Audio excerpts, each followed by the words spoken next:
So much, Teacher Stevie.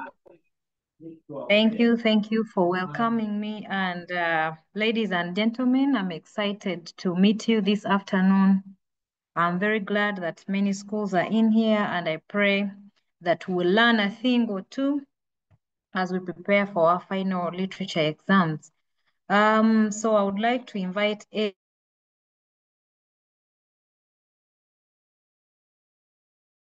raise your hand, and we'll allow you to unmute. Then you lead us in a prayer.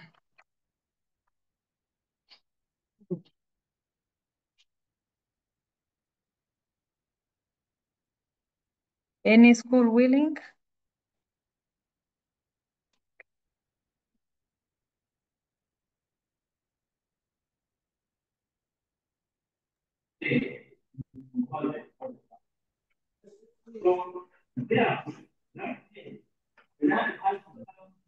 You go and call me Johnson. Senior 6. Or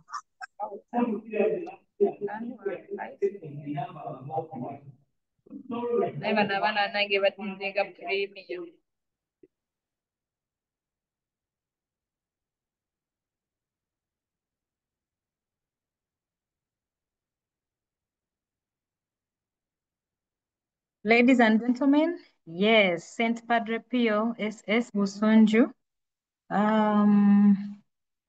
Please unmute and lead us in a word of prayer.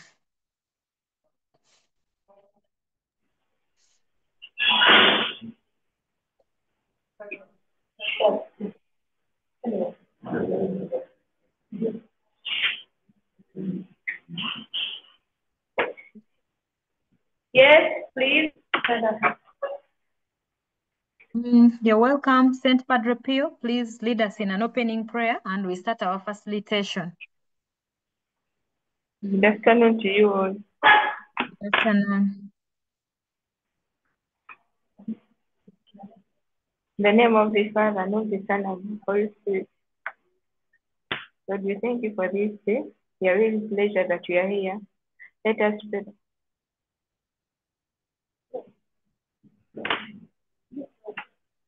We are really pleased that we are here.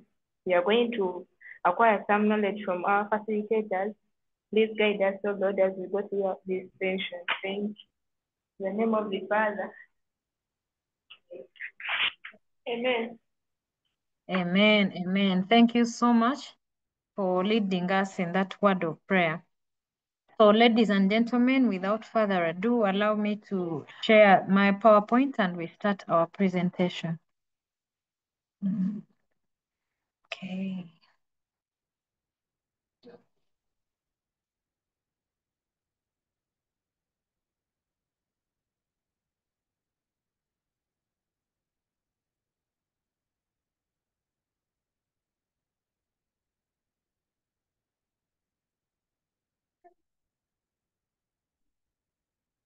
So this evening, we are going to have a facilitation in literature, specifically in prose and poetry, and that is Lit 1. If time allows us, we are going to spare a moment and share a thing or two about some tips we can use to excel in Lit 2 and Lit 3. But our major focus this afternoon is going to be Lit 1. We all do a paper that has compulsory numbers. So we found it fit to start with it, to expound all the areas, all the necessary areas for the candidates to be ready to pass literature paper 1, prose and poetry. My name is Teacher Saphrah. I am a teacher of English and literature and general paper, and I'll be taking you through today's facilitation. I pray that it will be interactive. I pray that your questions will keep coming through. I pray that you will be engaged, you will unmute and read and share and give us your experiences, because the slides are designed in such a way that we're going to have an interactive session. These are our objectives. Yes, I am going to ask any volunteer. Any volunteer, you can raise your hand and then you read for us what we intend to achieve by the end of this training or facilitation. Why are we here? What do we intend to achieve? Any volunteer to read for us the learning outcomes?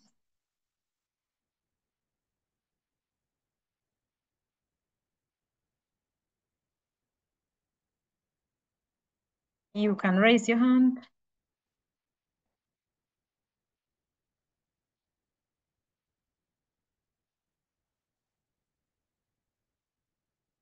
Okay, may I request someone from Chinoni Integrated Secondary School to read for us the learning outcomes?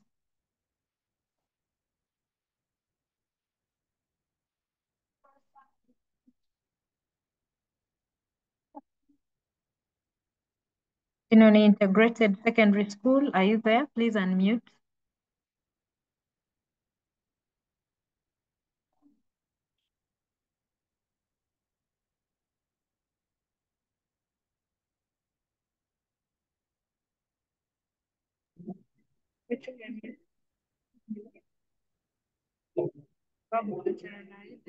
Yes, please.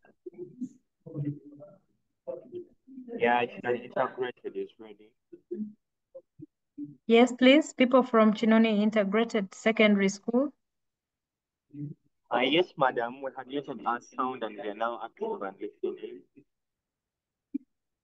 Okay, please let me know of your name. What's your name? The person reading for us the learning outcomes.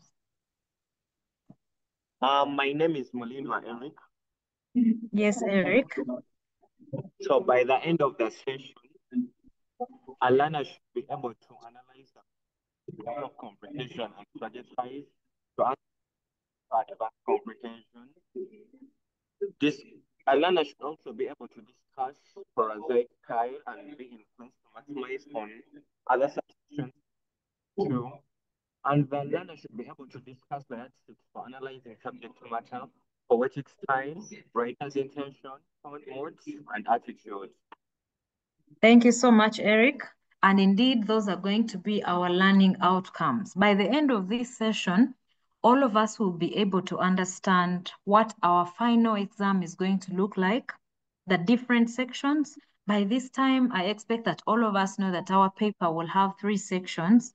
The first section being a passage that you will read for comprehension purposes. You read to prove that you can read and understand. So the different questions given are put in such a way that when you have not understood the passage, you cannot excel. So we are going to learn the dynamics of improving our comprehension skills and to strategize to be able to answer those questions that are given correctly to show advanced comprehension. Then we'll have section 2 that is mainly there to analyze, to examine our understanding of prosaic style or style in prose or style in passages. Yes, we will have another passage that is meant to test our understanding of style in prose. And then there are other subsections, sections like intention, tone, mood, attitude, what are your feelings, explaining something, suggesting titles for those passages, identifying the person speaking. How are we supposed to go about such questions? Then we are also going to have a thing on discussing the yardsticks for analyzing subject matter. What do we really need to put in that one paragraph? Many times you would discover that you write your answer and the teacher looks at your 8 lines in the paragraph and they say, oh, you've got only 2 out of 8. So in this facilitation, we are going to learn how to scoop all those 8 marks. What are the yardsticks? What are those things you must include in that paragraph that analyzes subject matter or how you understand what the passage or poem is about? For purposes of section 3, where we have a poem, we are also going to discuss poetic style. We are going to learn what's the difference between the style in writing in poems. How is it different from that in prose or passages? We're also going to look at writer's intention, tone, mood, and attitude. Some slides will carry that information and maybe we can keep going back and forth as we are discussing prose and poetry to know the difference. We all know that some points are the same, but others are very, very distinct. So these are our objectives, and I hope that we shall all be able to learn, interact, share, challenge each other. And at the end of the day, every person that attends this facilitation should be able to get distinction one in prose and poetry, because the tips are carefully chosen, the analysis is carefully presented, the examples are there, the question approach is here. The things you must not do will also be discussed. We are going to be at the same page by the end of this session. I pray that we keep here till the end. So without further ado, let's begin on our very first section, which is comprehension. Comprehension. You will read that passage. When you open the paper, read through the instructions, get to know how much time you should allocate to each section, then you will go to section one. I hope it goes without saying that all the sections are compulsory. I hope we know that. There is nothing like choosing in prose and poetry or literature paper one. All the three questions given are compulsory. But before we start this, before we delve into the content I have prepared, I want to first know your expectations. What's that thing you have struggled to answer? What's that section that gives you trouble? So that I be intentional when I get to those points. You can raise your hand and I'm going to allow you to unmute. Then I take notes on the areas where the candidates need a lot of emphasis in this facilitation. It could be something that has troubled you as an individual student. It could be something that has troubled you as a class, as a discussion group. Please raise your hand and let us know what you expect from this facilitation.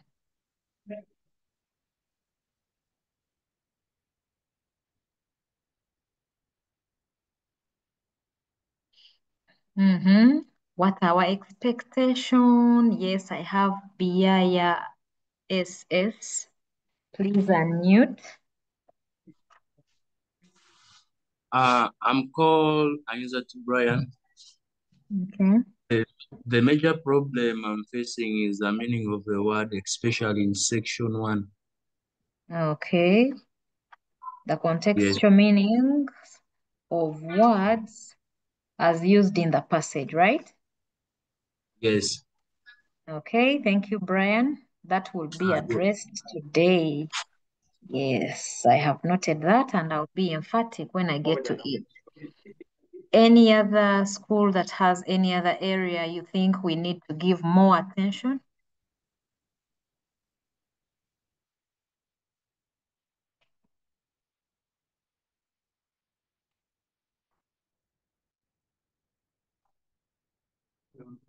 Good evening.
Okay, so Saint Padre Pio, please unmute.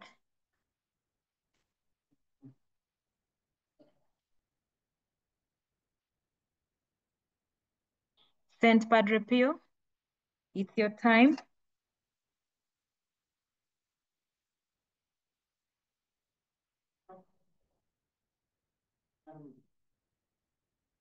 Okay, maybe we can be hearing from St. Patrick's High School. Oh, St. Padre Pio is here. St. Padre Pio.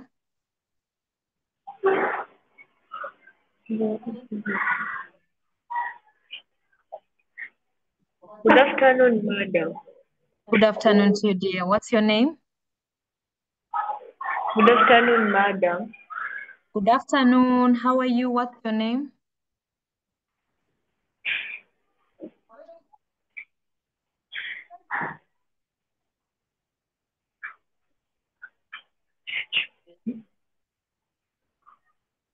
Good Yes. afternoon, madam. Good afternoon to you. Can you hear me?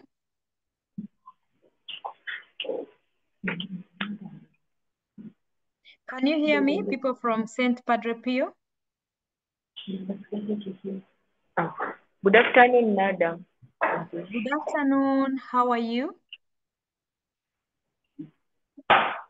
Oh, from St. Padre Pio, they can't hear me. I'm going to ask them to maybe text their question and we have it in the meeting chat. St. Patrick's High School, please tell me your expectation.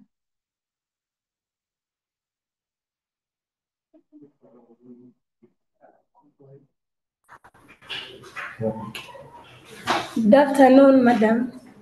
Good afternoon to you. What's your name? My name is Kakio Joan. Yes, Joan. Yeah, and my expectation is like to help me on how to effectively explain the stylistic devices and the poetic devices. Okay. Effectiveness of style. Okay, that's very good. That's a strong point because very many marks fall under there. And we are going to learn how to scoop all of them. All of them. Aduku SS.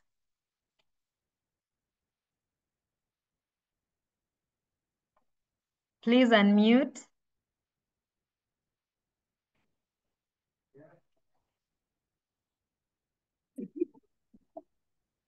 Good afternoon, madam. Good afternoon. What's your name? My name is Akora Flavia. Yes, Flavia. What's your expectation? It's the same thing with that of my fellow. I also want to just understand about the stylists, about the techniques. Okay, techniques, how to go about them. Hey, thank you so much.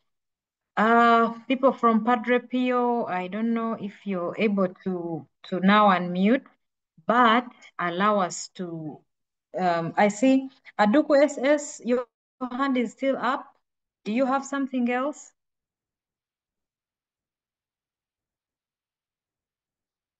Oh, okay then. Arua Secondary School, what's your expectation? Good afternoon, madam. Good afternoon, my dear. How are you? And what's your name? I'm fine. My name is Bonnie Sylvia. Sorry? Raise your voice. I said my name is Bonnie Sylvia. Yes, Sylvia. Yeah. My expectations are to know the difference between mood, tone, and feelings. Okay, mood, tone, feelings.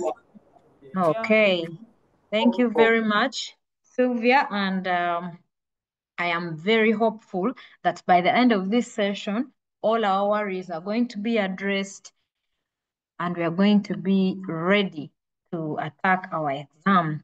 So let us now go to section 1, which is comprehension. In section 1, you will be required to read a passage and show advanced comprehension. These are some possible questions. We may find others as we go about our discussion, or you could have met another question and you don't see it on this list, so we have other questions. But the common questions are these.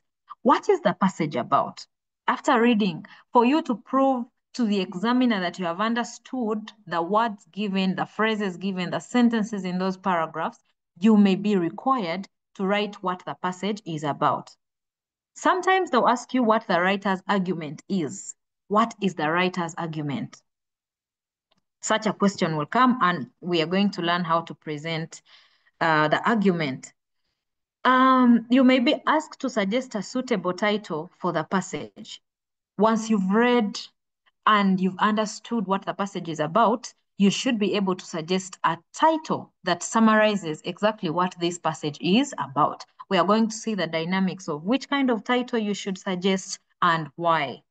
Other times, the passage has its own title and the candidate is supposed to discuss the suitability of the title. I hope we've met these questions maybe once or twice as we're doing those exams or the tests with our teachers. Then you may find a phrase. Yes, when we may pick for you a phrase in one paragraph, maybe from the fourth paragraph, they pick a number of words and say, what does the author mean by this? So you will have to be keen when such questions are presented. Then you may also be asked to present your own opinion on the subject of discussion. What do you think about the value of taxation to the country? What do you think about parent-child relationships? What do you think about romantic student-teacher relationships? You may be asked to present your opinion. What are you going to say? What are you going to opine in? What are you going to present? We are going to see what to do with such questions.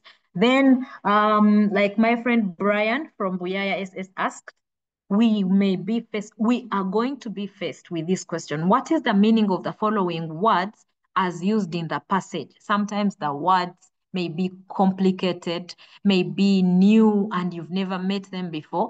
But the good news is today we are going to learn how to maneuver these words, even if they are new, even if they are used differently from the meaning that we originally know. We are going to learn how to answer them to be able to show comprehension. Don't forget that in the first passage, the goal is to show that you have understood what the passage is all about.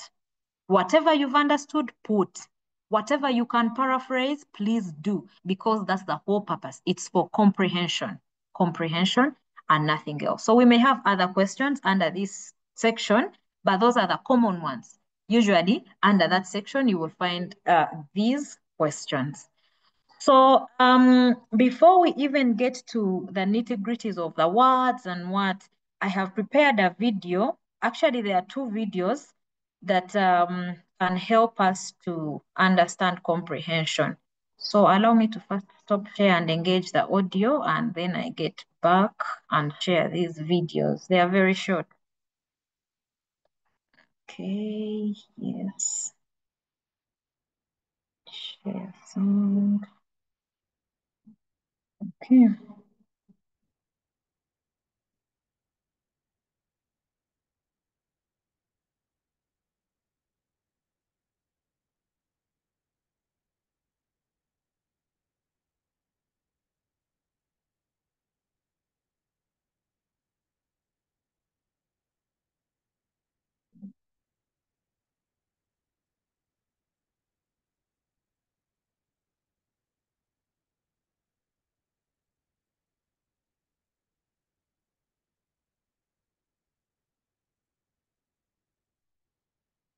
Okay, friends, I am hoping that you can get the sound. Teacher Stephen, is the sound showing? Is the sound projecting over to you?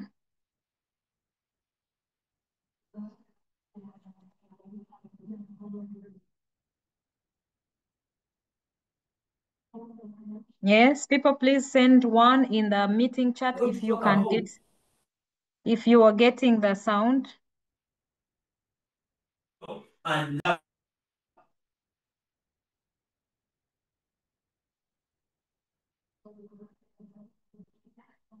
Yes, kindly put one in the meeting chat if you can get the sound from the video. Teacher Saphrah, are you sharing any video?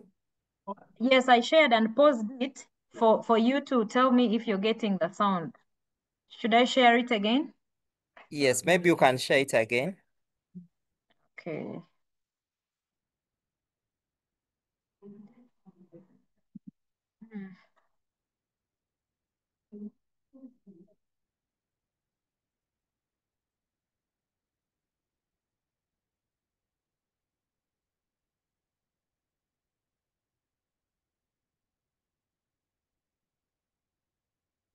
To all small business owners, QuickBooks stands by you at every. Yes, the sound is on, Teacher Saphrah. The sound is on? Yes, yes. Okay, so candidates, let's begin to see how to improve this skill and how to benefit from it. At the end of this video, I'm going to ask you to tell me what you've learned from the videos. There are 2 videos. We are going to watch 2 of them non-stop, and then you tell me the skill that you've benefited from the video. Okay.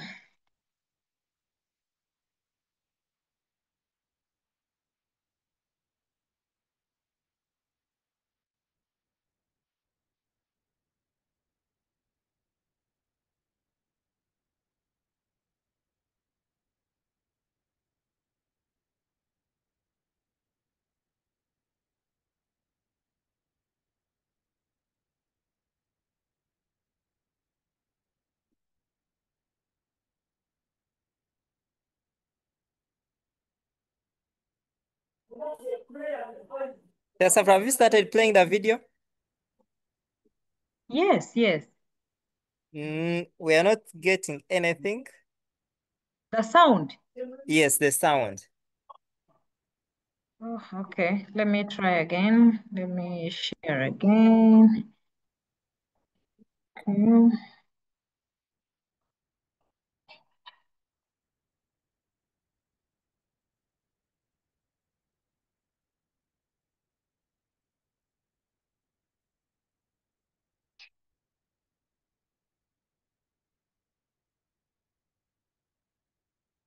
Hello, my name is Tamir Naha. How about now?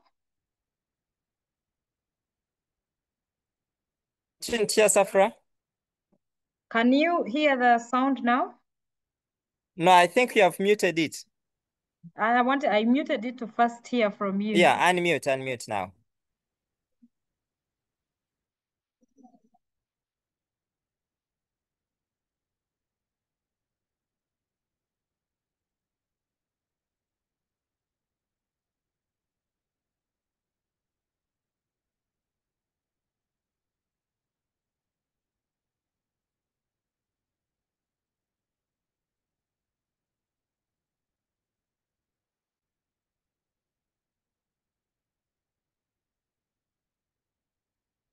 Teacher Stephen, is it showing?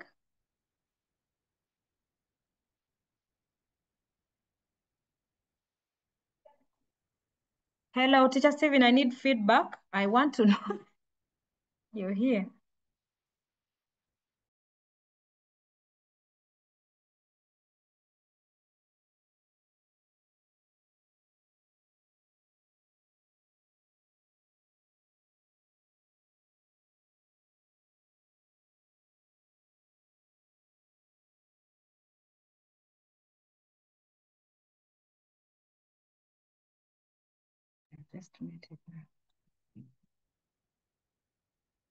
Text.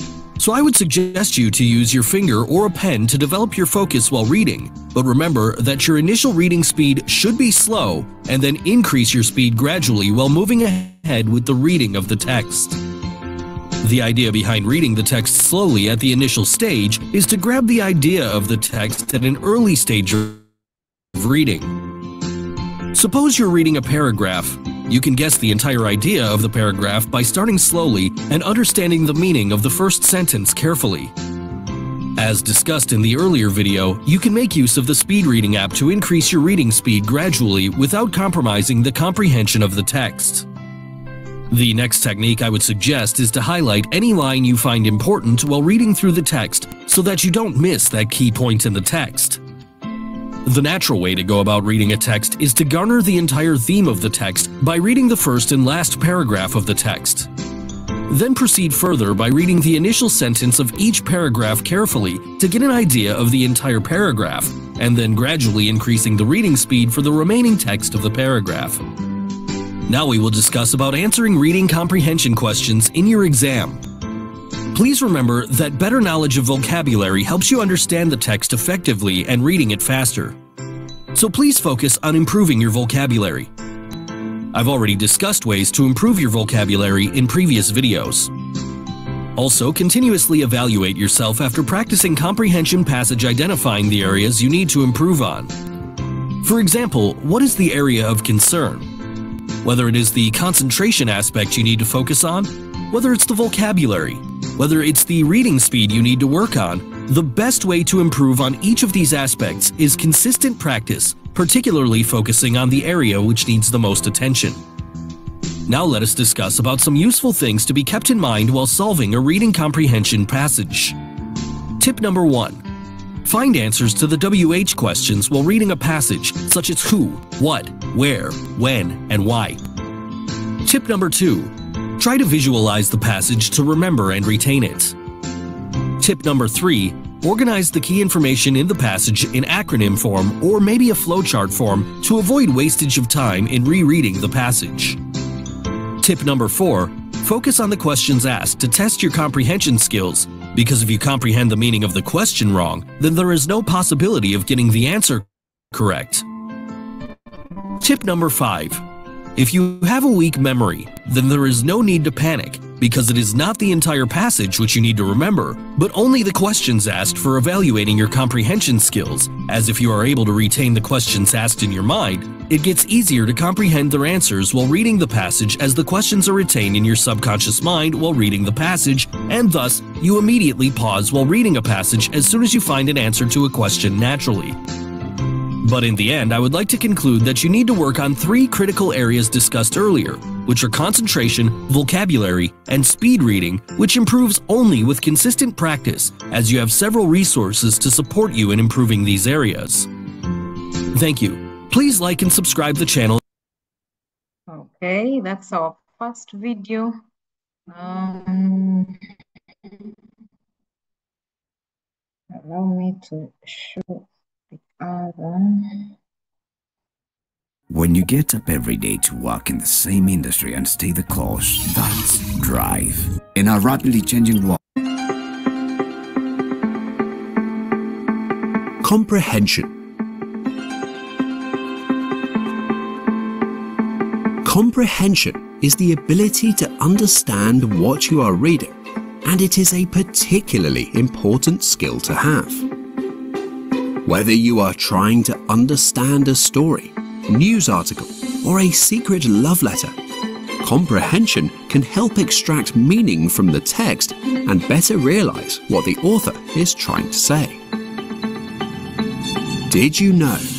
The more you read and the more words you know, your comprehension skills will continue to develop. Children who read for more than 30 minutes per day are significantly better at comprehension. So, make sure you grab a book and get reading. Have a look at our top tips for improving your comprehension skills. Pace yourself and break up the text into smaller sections. Imagine the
Okay.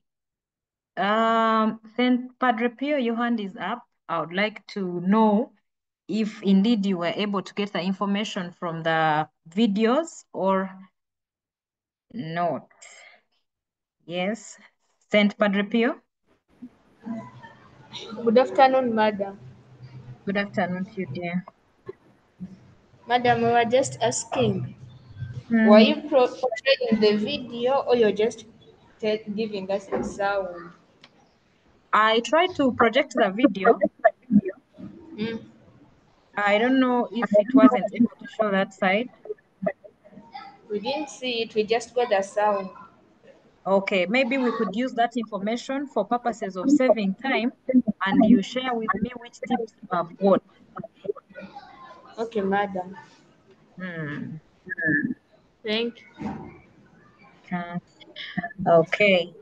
So what are some of those tips that we have got about comprehension? How can we be better at reading this passage and understanding it? Any tips you've got from the videos, please raise your hand and share with us.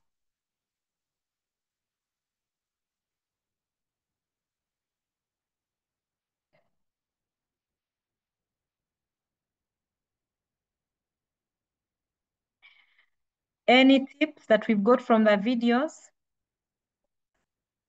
Yes, my friends from Arua SS have picked a thing. Please unmute and share. Okay, madam. Good evening. Good evening to you. What's your Good name? evening, madam. Good evening. Okay, Can you the hear me? on Pony Sylvia. Yes, Sylvia. Yeah, I can get you. Hmm. Okay, the tip I've got from that video is for one to read a book every day at least for 30 minutes to get better in comprehension. Very good. Thank you so much, Sylvia. That's very, very important.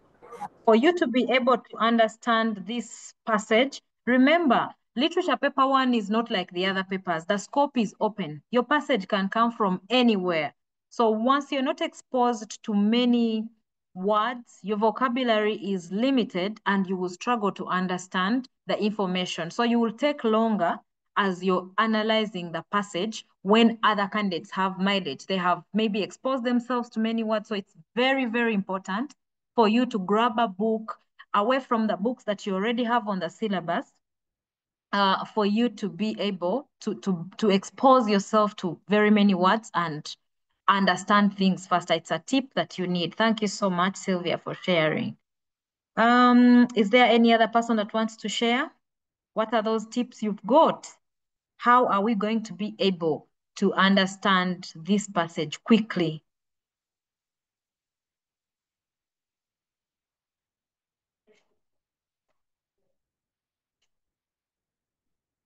Okay, yes, Immaculate Heart, Immaculate Girls, SS, yes. I also understood that when one wants to understand a question, understand how to answer the passage best, they should always first read the questions before they answer, before they go deeper into the passage. Thank you. What's your name? I'm Aseo Helen Stella. Yes, Helen, thank you. That's very important. It's very important for you to see the questions, for you to have directed reading.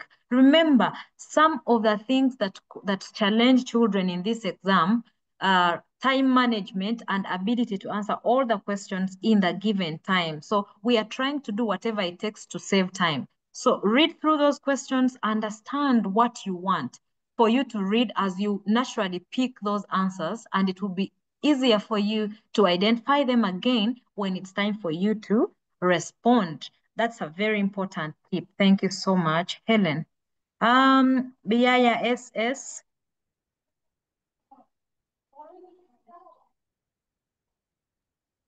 Yes, hello everyone. I'm Solomon. Yes, And Solomon. I've learned from the video that you need to evaluate yourself to find the areas that you need to improve in. That's true. Self-evaluation is very important. You need to know the areas where you struggle. Is it identifying the meanings of the words, like Brian? Go ahead and expose yourself to as many words as possible to be able to pass that passage, that first comprehension passage. Good. St. Patrick's.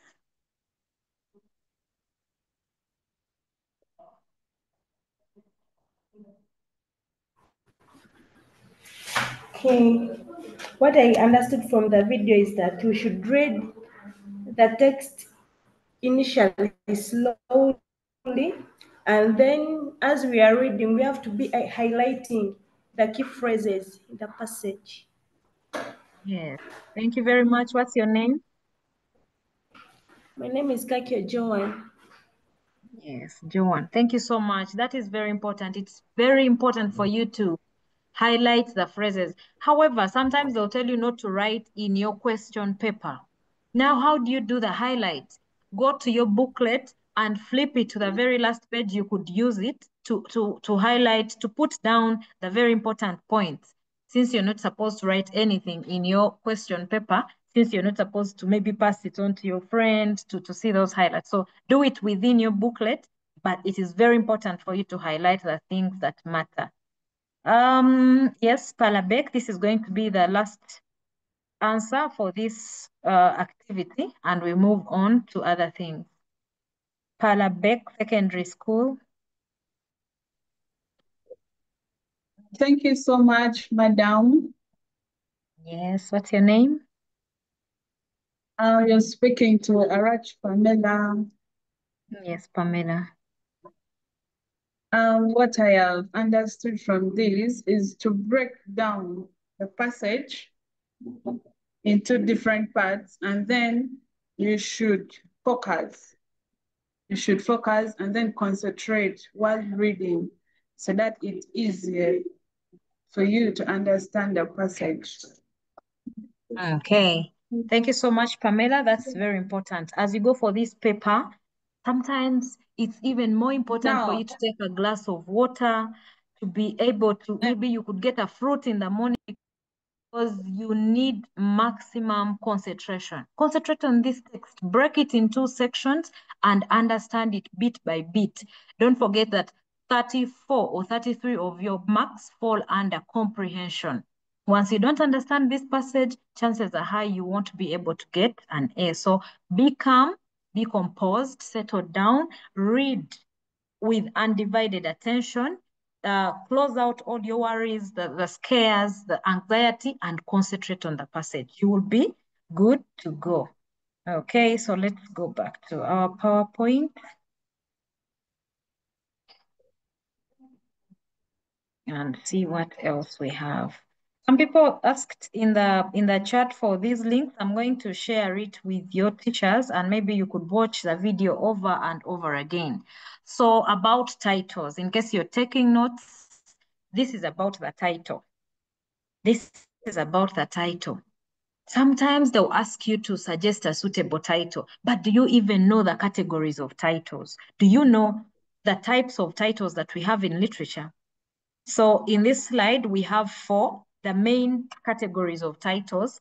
We have a direct title. For example, Lullaby, Mother's Day. This title is clear. It is directly connected to the information given in the passage. It's the direct, straightforward summary of the information in the passage. It's a clear title. For example, if you're going to read a passage and the title is Effects of Corruption, and in the passage, indeed, we have the adverse effects of corruption to the economy, to people, to their emotional stability, then that is a direct title, not mincing words, not any other kind of title. Now, we also have a symbolic title. For example, piano and drums, whispers in the dark. These symbolic titles are a representation. You find that you have piano, maybe you've met this poem, Piano and Drums. You find that piano is representing the Western culture and drums are representing the African culture. So such a title is symbolic because it has symbols, the sun and the moon. maybe to borrow from literature paper 3, the moon also sets. When you read the novel, you don't find any moon actually setting. The moon is just symbolic. So a symbolic title is there, and you should also recognize it when you see it. Its effectiveness usually is to represent a bigger theme or a bigger idea than just the symbol. Then we have ironic titles, for example, Jolly Good Boss, of which the poem, when this is a poem, when you go to the poem, Jolly Good Boss, you find that there is nothing good, nothing jolly about this boss. It's just a criticism of the boss's insensitive, immoral nature, lazy, nonchalant behavior. So that the title is the opposite of what is given in the passage or in the poem. These titles are meant for criticism. Yes, in case you're taking notes, the ironic title is there to criticize something. Why would you call someone Jolly Good Boss when they are actually immoral? Because in that poem, the boss is smirking and tapping the mini skirts of the secretaries. So he's immoral, is projected as immoral, but the title is Jolly Good Boss. You meet a passage or title or poem entitled Silence. And when you read through, it is showing chaos, noise, deafening noise, clanging sounds. So the title is the opposite of what is provided for criticism, largely for criticism. Then we have a descriptive title that gives the details. The old creaky door. They're giving you details about the door you're about to read about. They're giving you some hints about the details of what is in the passage. Moonlit mountain peaks, something like that. So these are the types of titles, the main ones. There may be others, but the main four are these: a direct title, a symbolic title, an ironic title, and a descriptive one. So once you find it, recognize it. Now, when you are asked to suggest a title, this can happen in any of the three sections. Section 1, 2, or 3. Suggest a suitable title for this passage, or suggest a suitable title for this poem, or another title. Yes, some passages already have their title, so they're asking you to suggest another one. Candidates, when you ask to suggest a suitable title for the passage, the best tip to rely on is suggest a direct title and briefly explain what you think or why you think it is the best summary of the passage or the poem. Yes. Why do we say that you should suggest a direct title and not an idiom? Don't read a title, don't read a passage and then say my title is a friend in need is a friend indeed. No, you go ahead, read the title, read the passage and understand how directly you could summarize it. Maybe the advantages of having friends, the effects of abusing drugs or of drug abuse. Yes, you need to suggest a direct title, one that presents a clear idea of what you've got from the passage. Don't forget that at the end of the day, the examiner is looking to see if you've understood what you've read. So if you start playing around, miss out on those marks. So title. Okay. Now about the writer's argument. Like I told you in the previous slides, one of the questions you may encounter is discuss the writer's argument, or what is the argument of the writer in this passage or poem. So I'm going to ask that we write our questions in case we have any inquiries, and at the end of section 1, we are going to open up for inquiries, and then we answer, then we progress to section 2. So this question requires a candidate's analysis of what the author is saying about the topic of discussion. what is the author's or writer's opinion of the topic? What do they think about taxation?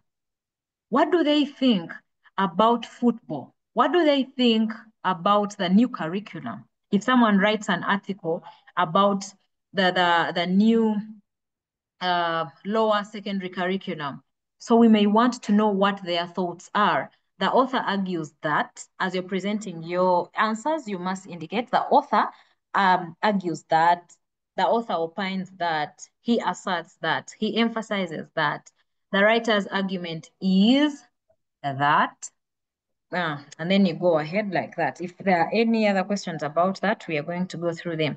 I picked some examples from a student's book. I am going to be sharing them here and there for us to get a hands-on approach on how to write these answers out. I don't want us to discuss this paper from the arbitrary point of view or something that is far. I wanted to pick examples from students' books for you to be able to see how best you can present your answers. So now we are going to quickly go through the meanings of words as presented in the passage. This is for Brian. I hope he's still on the call. Now, when you're asked to give the meaning of a word as used in the passage, these are very helpful tips. Maintain the word class. Do you know word classes? If the word you're answering is a verb, make sure you answer it using a verb. If it's given in the past tense, let your answer also be in the past tense. If the questioning word is in plural, please maintain its plural. Then look out for the root word. It may help you to understand the meaning and then be able to interpret it as used in the passage. Bring out the full meaning of the word or phrase. If it means adding an intensifier to indicate, please use it, but bring out the meaning of the word clearly. For example, if they give you the word divide, give the meaning of the word divide as used in the passage. To devour is to eat something quickly or greedily. So as you're answering, I expect you to write devour, put a hyphen, and then write the answer as ate quickly or ate greedily. Why do we have ate? To maintain the tense of the word devoured. And why do we have quickly? To bring out the full meaning of how the eating is done. Because to devour something, like maybe you're greedy, you're hungry, and maybe your parent has put watermelon on the table and you devour it. It means you're eating it quickly or greedily. So you bring out a meaning by indicating ate greedily or ate quickly. Yes. And many candidates make a mistake to just write the answer. You must write the word as well. If you're having a notebook and you're taking notes, I implore you to write this. Write the word you're describing as well. Write Roman numeral 1, write divide, put a hyphen, and write its meaning. When you drop your meanings, all of them, without the words you're describing, it causes confusion. And at the end of the day, the examiner doesn't know if they don't seem to understand which word you're describing. So candidates, many of your marks fall there when you do not indicate the word you're describing and you simply put one answer. I encourage you to write the word you are describing as well and put it on the same line with your answer. Divide hyphen answer. Yes, just like that. Otherwise, if you write divide and it's answer down, then another word and it's answer down, you end up having like 20 words and it's so confusing for the examiner. So write the word you're describing, hyphen, and it's answer. So I picked this from a page. For people that have question banks, this is UNEB 2013, section 1. Yes. Now, after reading that passage about football and the culture and the rules and the emotions that are on the pitch, Now, this candidate comes and says, the first question is suggest a suitable title for this passage. She writes, The Dynamics of Soccer. This is because in the passage, the rules that govern football as a game, as well as the feelings and actions involved, are explained. So once you put your title, take some time to describe why you think it's the best. And it's very important for you to use a direct title, I repeat. So in this image, there is guidance on also how to give the writer's argument. And I'll read quickly. The writer argues that a soccer team is not just a team, but a tribal group of both players and supporters with a common aim of bringing about team victory. In the passage, the writer argues that to the teams, a soccer match is like war that calls for united effort between the players against their opponents. So according to the writer of the passage, a stadium is a place of great importance in the soccer world because it is where the competence of the players and the support to the team from the supporters is measured. So the candidate goes ahead to give what the author thinks about the game of soccer and how the rush of adrenaline is there, how people believe in the stadium and the pavilion and the goalposts. If you have a question bank, I encourage you to go read that passage and try it out. Let your teacher see what you think about it. UNEB 2013, section 1. Yes. Now, before we cross to section 2, I am going to allow people to ask any questions that are up there. Sorry. Any questions? Please raise your hand if you have a question.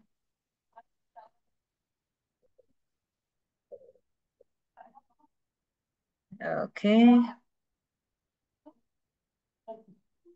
Any questions? Please raise your hand and keep it raised for me to be able to allow you to unmute.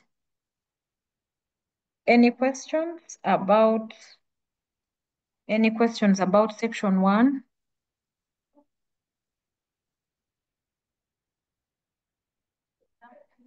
Yes, please. I have Immaculate Girls SS. Good evening, madam. Good evening to you. What's your name? This is Helen. Oh, Helen again. Yes, Helen. I was wondering, like you've said, when giving the meaning of the word that we are told to give, we Yes. can give, like you said, divide, and you said it quickly, right? Yes, please. Now, then that means we can give 2 words instead of 1. Like divide is Yes. 1 word, but when I put it quickly, those are 2 words. So I can Sure. put 2 words. Yes, you can. And that is explained because you want to bring out the meaning, the exact full meaning of the word devour. Because to devour something is to eat it, but in a specific way. So for you to show that you understand what it means, you must give it an accompanying word to make it happen. For example, if they say, Richard flogged his wife, you're not going to say flogged in this word, in this sentence means beat. There is beating mercilessly, beating heavily. That is what it means to batter someone, to flog them, to wallop them. There, the word has to be accompanied with another to bring out the full meaning. Yes, thank you, Helen, for that question. I have Mukula S Memorial School.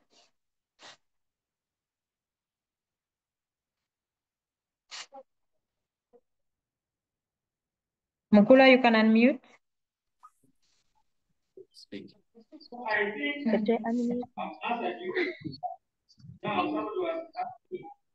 Yes, please.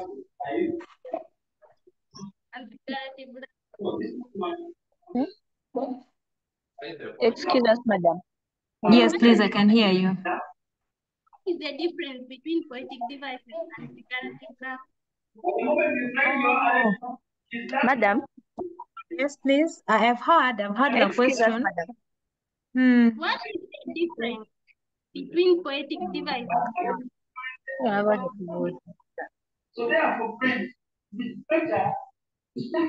Madam? Okay. Yes, I've heard the question.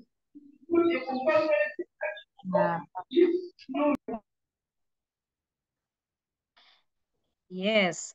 So, friends from Mukula SS are asking what's the difference between figurative language and poetic devices is. I encourage you to stay on the call. We are going to get to that once we get to section 2 and section 3. Yes, that is under the other sections. For now, I was asking for questions about section 1. Only section 1. We are progressing to section 2. Masinde Zaidi. Please unmute and ask your question. Good evening, madam. Good evening, Tim. This is Sabat from Mother Kevin. Yes, please. I would like to know whether we can always talk the meanings of maybe a given word if we are to ask to. Hey, it is okay. Just don't put very many opinions and make sure your best option comes first.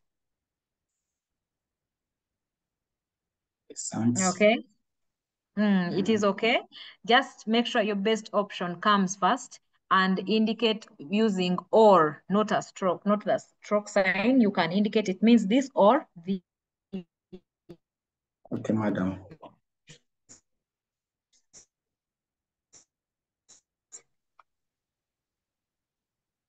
Someone is using ITEL. Yes, please. ITEL. Have you unmuted? Yes. Good evening, madam. Good evening too. How are you? I'm good. I'm Kakwezi Keila from Chisana Secondary School. Yes, my dear. Madam, for us, our question is that let's say we are answering this question suggesting a suitable title. So when I said the effects of drug abuse, yes, and you told us after giving a direct question, a direct title. But madam, our question is that do we explain what we are seeing in the passage, or we can just give the suitable title, then we go ahead with other questions? Okay, thank you so much, Kayla. That's a wonderful question. Sometimes it's very important for you. It's very important for you to see the number of marks given. Yes. If it's 1 mark, you can just suggest the title, move on. If you see 3 marks, it's very important for you to get the best title and indicate that throughout the passage, the author is giving the adverse effects of drug abuse, the impact of drugs on teenagers, for you to support your answer. Yes, madam. So, madam, the other question is that, Yes, okay, please. on the answering the contextual meanings, when let's say the question is that you gave us an example of is it divert? Yes. Like, do I just put the meaning of the word? I explain more from what I'm seeing in the passage. No, it's not necessary. I can just give the meaning, then I leave. Yes, just give the meaning or another word that can sit in for the word given, and because you have those 2 marks, as long as you bring out the full meaning of the word, you are good to go. Thank you, madam. Thank you. So I'm going to now ask Pakada Seed SS to be the last team to ask, and we move on to section 2. Yes, Pakada.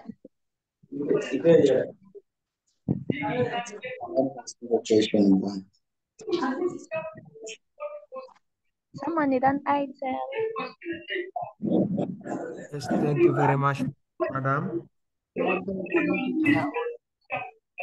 Meaning to ask you guide us on how to answer question on suitability of the title to the passage? Okay. Thank you so much.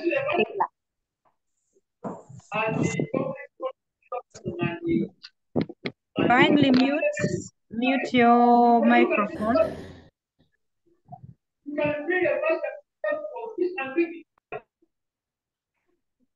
I don't know which school it is. It is still unmuted. It is ID. Okay. So, about the suitability of a title, that's a wonderful question I'd actually forgotten to mention. You have been given a title and they ask you to comment on its suitability. Now, it takes us back to the other slide that shows the types of titles. If it's a symbolic title, its suitability is lying in the fact that it is representing an idea or a theme or a set of characteristics. So its suitability is there. It represents the value of African tradition. So you see the title is very suitable because the pianos in the title highly represent the Western culture and its influence, its negative influence, and the warmth that lies in the African tradition that is represented by the drums. If the title is clear, and you've read and you see that the title is a representation of what the passage is about, so you will indicate that this passage's title is very suitable because it summarizes the content. It gives the reader a clue or highlight on the message in the passage, and you go ahead to highlight that message. If it's an ironic title, it is suitable in such a way that it criticizes maybe the adverse effects of drug abuse, of corruption. It criticizes maybe cross-generational relationships. So the title begins us off on a note of criticism. It is ironic when you read and you discover that it's opposite. So you get to know that there is some element of satire and criticism. So you comment on the title's suitability first, depending on its type. Then how it helps you to get insights on the passage. Okay.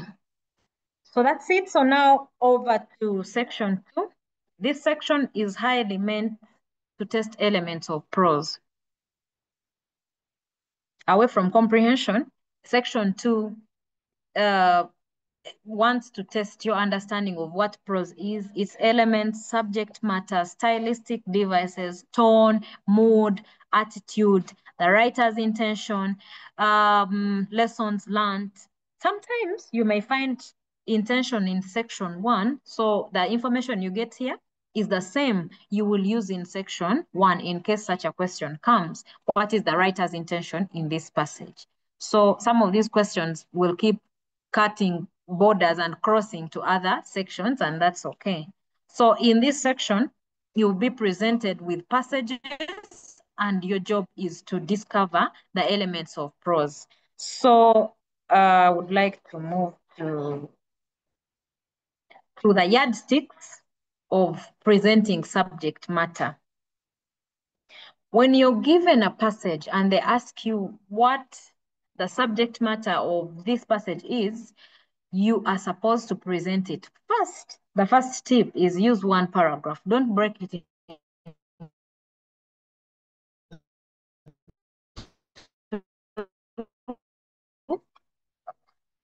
paragraphs. Use only one. Allow me a minute and I respond to this person.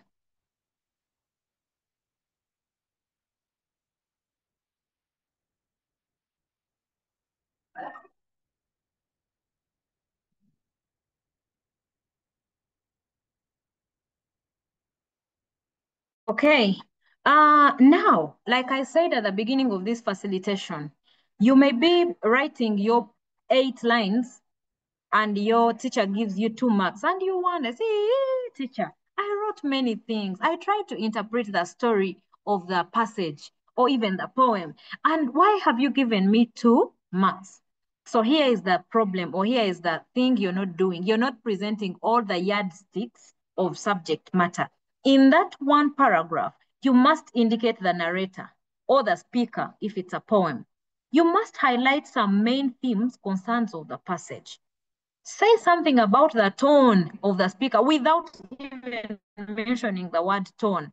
Oh, somewhere indicate that the speaker complains about the speaker complains about his boss who leaves him starving in the car, and he goes to have a business lunch on a sumptuous meal with his friends. That is from Building the Nation.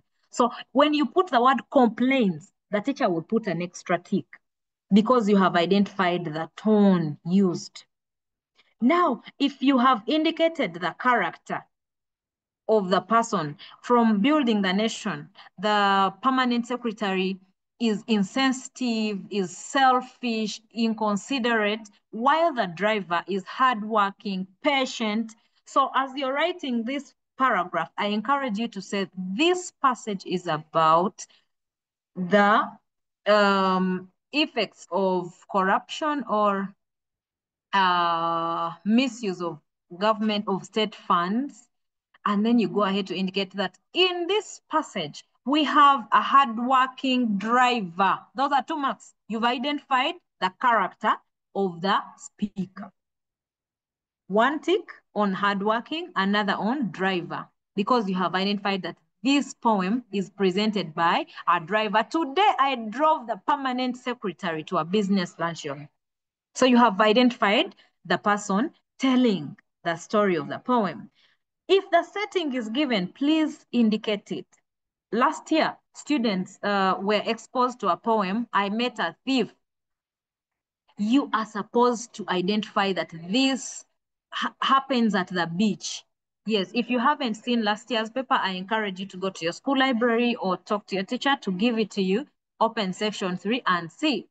So in this poem, I Met a Thief, it happens at the beach where this man finds a beautiful girl with pillowy breasts, with smooth skin, with good hair, and then he's infatuated, he's taken up by love at first sight. So as you're explaining what this poem is about, that one paragraph must indicate the setting, place, and time.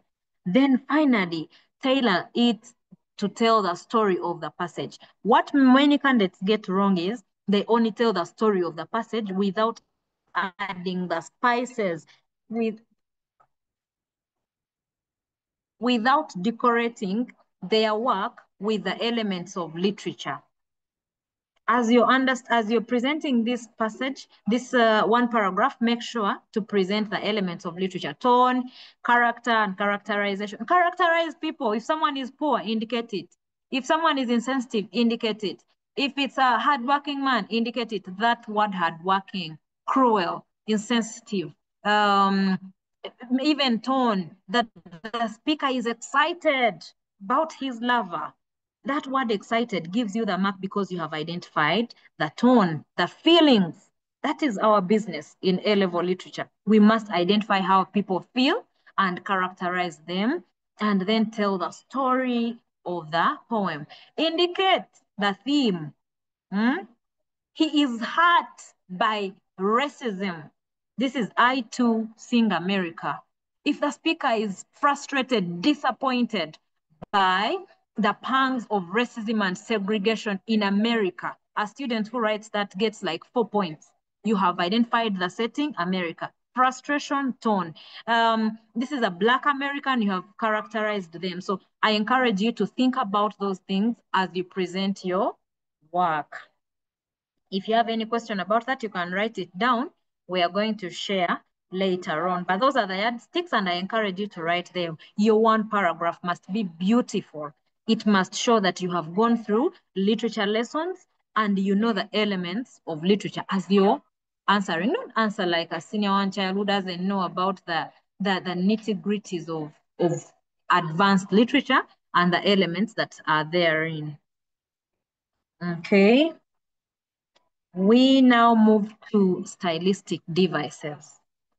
This is where your A lies largely, because these questions carry lots and lots of marks. If you've been to your exam and you look at the paper, you will find that style has 15 marks alone in section 2 and 15 others in section 3, or 12 and 15, or 9 and 8 and 12 and 8, something like that. You find that style alone fetches like over 40 marks out of the 100. So you need to give it the attention it deserves. Now, these are guiding questions. How do we know that they're asking about style? Sometimes they say comment on the stylistic devices used in the passage or poem. Yeah, I want us to talk about them jointly for purposes of saving time and talking about the different things. Comment on any 3 devices used in the passage. That's another question that can be asking for style. How effectively does the author present the character of Craig in the passage? How? The how questions call for stylistic devices and events. Yes, stylistic devices and the events in the passage help us to bring out some things. How? How does the writer effectively explain her message in the passage? They're asking, what are those choices that the author has made deliberately to bring out their message very well? If they have made something capital, it is intentional. If it's written in capital letters, it is intentional to throw emphasis to it, and they're emphasizing something there. If there is repetition, why is this thing repeated? Why is this phrase repeated? Why do we have a rhetorical question here? Is it for us to reflect on the ideas presented in the passage? Something like that. You may be asked to comment on the use of specific stylistic devices, irony, symbolism, contrast that are used in the passage. That still falls under style. What choices does the author make to portray his message? Comment on the use of figurative language in the passage. Comment on the use of symbolism. Comment on the form and structure of the passage. All those things fall under stylistic devices. And I hope that time will be enough for us to look at all of them. So here we are. Now on this slide, I want your contribution. Prepare yourselves to tell us, how do you excel in the presentation of style? Maybe there is that student in your class who to get 15 out of 15. How do they get 12 out of 12? How do you get all the awarded marks? So I want us to raise our hands and share those things that we do to get 15 out of 15. What should you do as a candidate? Should you write 15 points? Should you write 12? Should you explain some number of points? I want to see what you already know, and then I am going to also share with you what I have prepared. Okay, so I'm going to start with Yukuru Secondary School. How do you do it over there to get all the marks? Okay, good evening, madam. Good evening to you. How are you and what's your name? I'm Angelica Bridget from Equal Secondary School. Yes, According to Bridget. my teacher, continue. According to my teacher, that you can even get 3 marks in 1 point. That is, if you explain it very well, you quote some example from the passage or the poem, then you tell how it helps. Bridget, try to be loud. Try to be loud, my dear. Okay, I was like, according to our teacher, that you should explain the point very well. First of all, you give an example by quoting where you got that device from, the poem. You quote it down, and then you explain how it helps to bring out. Okay, thank you very much, Bridget. You need to buy your teacher a gift because that is the best thing you can do to excel. Wow. I like that tip. I like it. I You're love it so welcome. much because without examples, oh, you're doomed. There is no mark for you. You must give a point and accompany it with an example, then how the example helps you to understand what the passage is about or the message, or how it affects your understanding of the information given. Thank you so much, Bridget. We shall come back to that later. Let me first You're see what welcome. other people think. Let me see. My God, that's from Mother Kevin.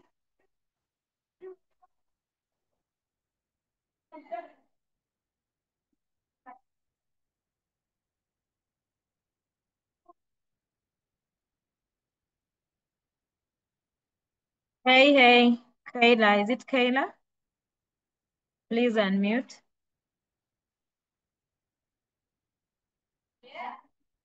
Using ITEL S7, please unmute.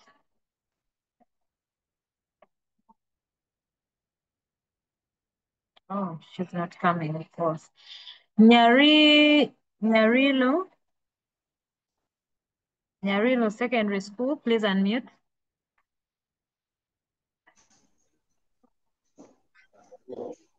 Good Yes, evening, good evening, madam. madam. Good evening to you. What's your name? We are talking to Saddam from SS. Yes, Saddam. Okay, madam. My teacher, actually, I want to borrow his idea. He said whenever you ask answering a question in literature under the stylistic devices, like under irony, you need to tell the examiner what irony is, and then give the examples and the relevance, and then you need to conclude. If you clearly bring out this one, it will earn for you more than 5 marks. Okay, thank you. Okay, thank you so much, Saddam, for that insight. It's amazing. You need to present those ideas.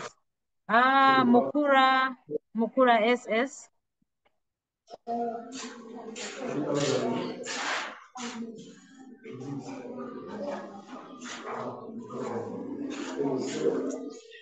Evening. Evening to you. What's your name?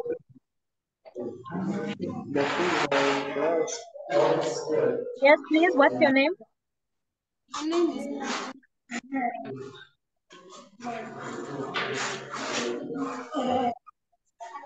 How we managed to get those 15 marks? That was according told us to give, and then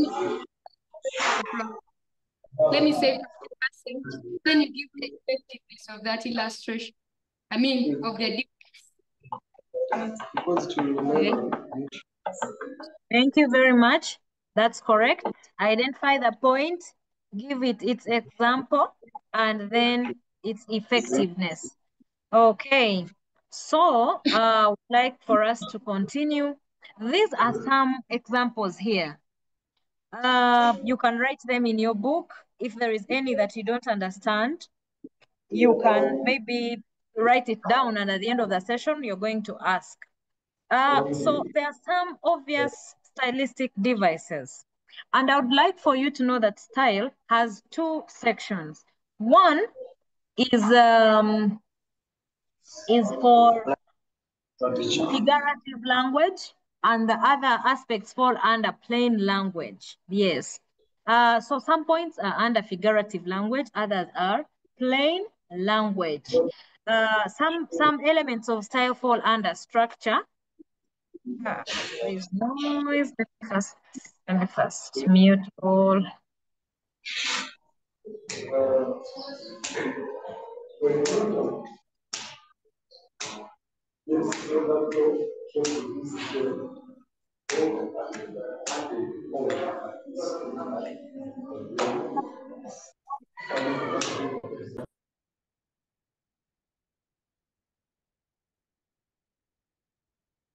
Okay.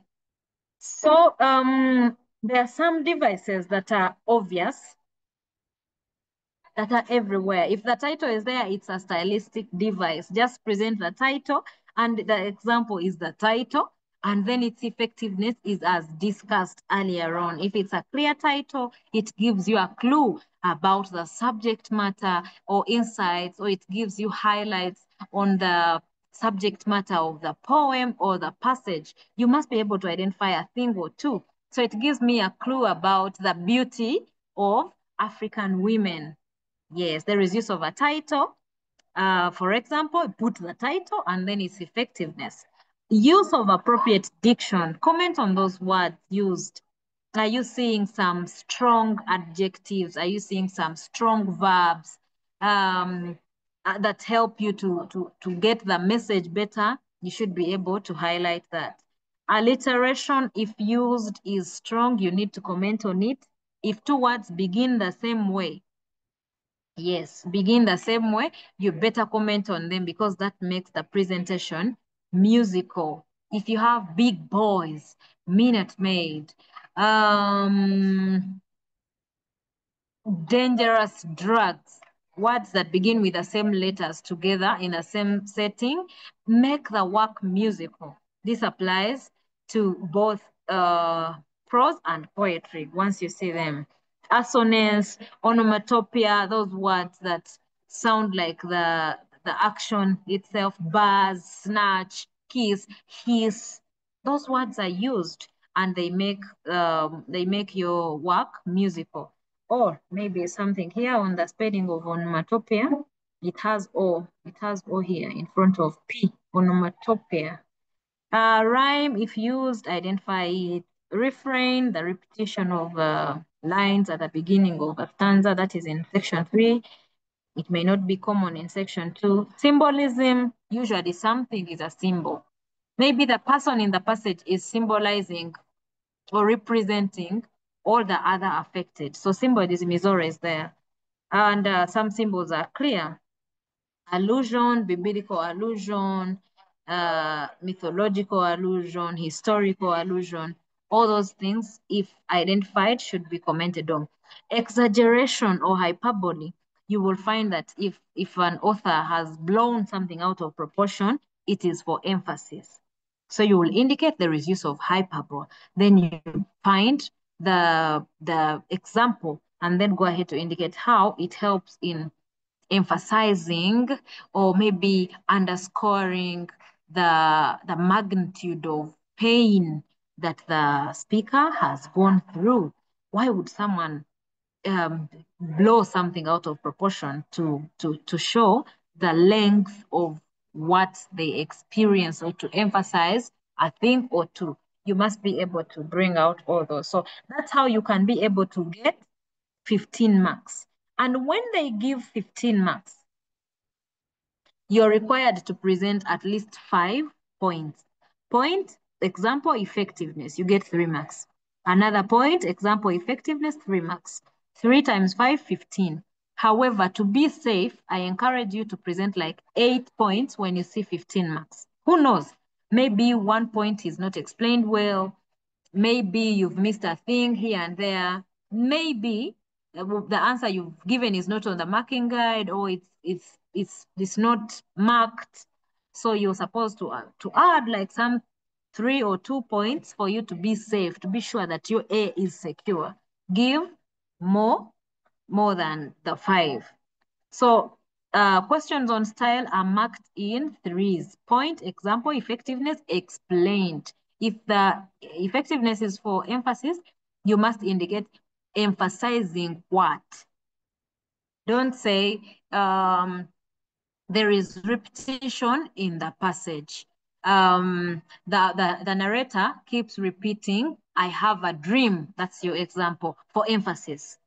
To emphasize how passionately he plans to effect his leadership, or maybe how passionately he wants to transform his country. So you're showing that the point there is repetition. The example is whatever is repeated, and then for emphasis, but you also go ahead to indicate what is emphasized. Yes.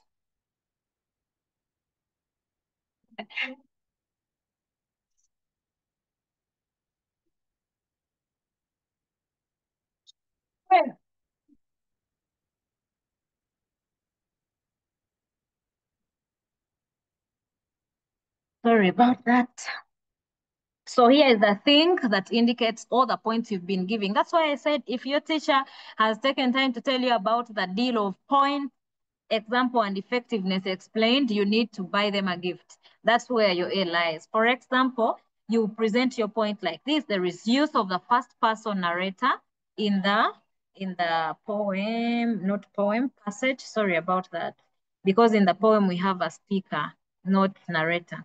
That's a typing error. So there is use of the first person narrator in the passage. This is evidenced by the first person plural I in I have a dream. This makes the presentation authentic and easily believable because you get to know that this person owns their idea. The use of I is for authenticity. It makes the work believable. If someone comes to your dormitory and they are telling the story, I saw teacher so-and-so. Do you know that she fell down? I couldn't believe my eyes. All of you will jump out of you and say, what? What did you see? Because it's easily believable. But if someone comes to your dormitory and say, by the way, there is a senior one girl that told me that they saw. So there is a way the story is given from an observer's eye, and someone is saying, I don't believe.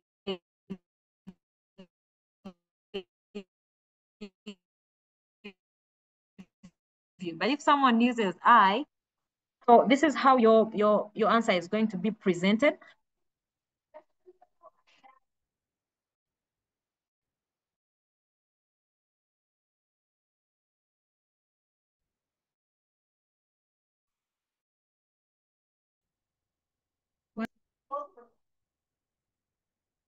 Okay, so I hope I've not lost you.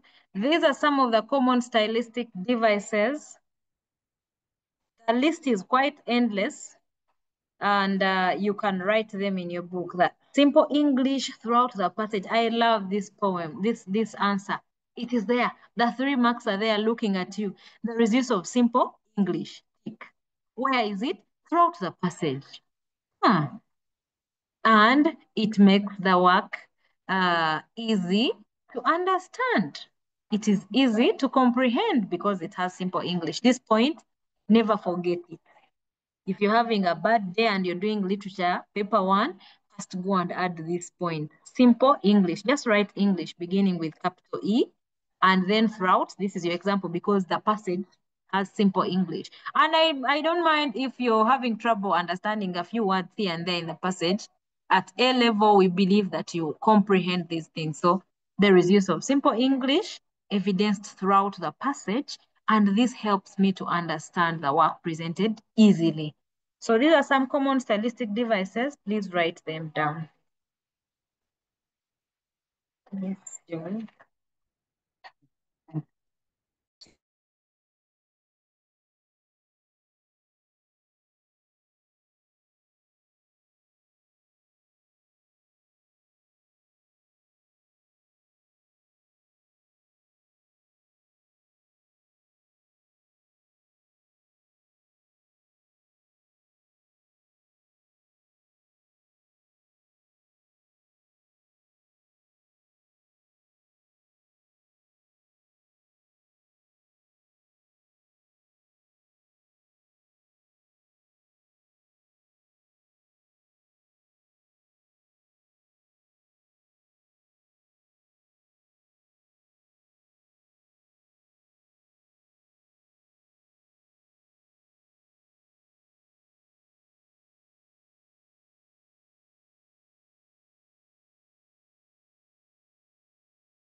I hope you're through with writing these common stylistic devices. We also have the point of view, for example, use of the first person, speaker or narrator, or the third person. I hope we know the difference. We shall get to that in section 3 and many others. Let me see. Okay, now about the writer's intention. When asked about the writer's intention, um, this is asking for the purpose of the writing or the aim. What's the purpose of this passage? What's the purpose of this poem? So you need to be well equipped to also scoop all these marks. Usually they're like 4 or 6. And when you miss them, chances are high you're beginning to lose your grip of the best score. So I also prepared a slide on writer's intention. In case you have your notebook, you can write that, and then we go through it. So this question asks us to present why the writing is made. People largely write for 3 core reasons: to inform, to criticize, and to entertain. However, these can take on several other words depending on what exactly the writer is writing or is presenting in the passage. But the core is to inform, sometimes to criticize, and to entertain. I have a picture that I borrowed from a candidate's book that has a list of very many words that can be used, but I want to caution you about just starting from to inform. That makes your sentence incomplete. Make sure you write your answer like this. The writer intends to educate the readers about the irreversible dangers of drug abuse. That's a complete answer. Let's say you've read a passage and it's about drug abuse. So the intention is to educate the readers about the irreversible. Some of the dangers are reversible. Others and the many dangers are irreversible. The effects cannot be taken back. If you've lost your respect among your peers, it may be a lot of emotional damage and may not be easily reversible. So the intention is to educate you about those. Then you can give another example, another answer. He also intends to expose the exploitative and selfish nature of those who sell drugs to teenagers in Uganda. That's how you present your point. I encourage you to write the examples highlighted in green for you to be able to develop full sentences while answering this question. If you see 6 marks, please try to develop around 10 responses for you to be safe. I want to also encourage that here in literature paper 1, we don't have ×2. The only area where we have ×3 is style, and I've also explained to you how you get those marks. But in other sections, if you see 8 marks, we need 8 points. If you see 7, we need 7 points. So to be safe, I encourage you to add like 2 and you'll be good to go. So let's write this down in like 1 minute and we proceed.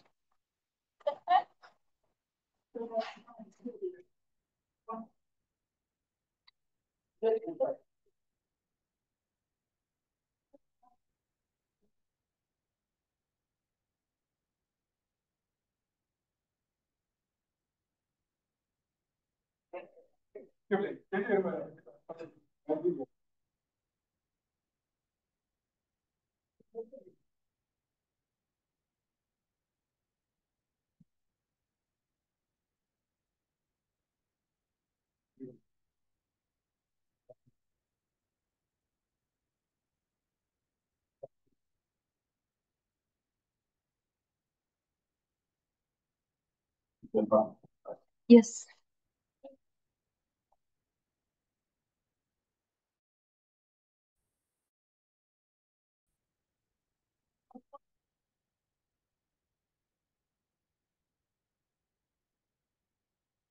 I'm using this to hotspot myself.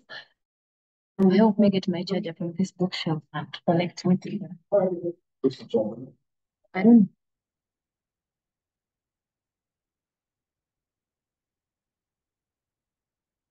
Okay, thank you. So let's also write some of these words. You may not write all because I may share this PowerPoint. Help me, please plug it in. I may share this with your teacher. And we get to have the PowerPoint, but if there is any word that is striking, you can write it in your notebook. So the list, like I told you, is endless as long as you have a verb to motivate, to alert, to warn, to campaign, to decampaign, to show support, to inform, to encourage, to credit, to empower, to educate, to sensitize. Sensitize is very good. You need to have it on your fingertips because many times people write to sensitize, to spread a message across, to let people know, to advocate for, to show, to illustrate, or to demonstrate, to advertise. Sometimes people write to advertise, to teach, to instill, to persuade, to discontinue, to disenfranchise, to rebuke, to evaluate, to discard, to underrate, to praise, to excite, to demonstrate, to appreciate, to compliment, to comment, to clarify, to enlighten, to describe, to animate, to convey, to appetize, or to comfort. Then if it is criticism, if you read a poem and you think they are criticizing something or satirizing or attacking indirectly, then the intention is clear. And these are some of the verbs that can help you to bring it out, to satirize something. Of course, like I told you, you're not going to just put to satirize, to say the writer intends to mock the selfish nature of the affluent, of the wealthy people when they are dealing with the less privileged. Then you go ahead to indicate briefly how that is done. To expose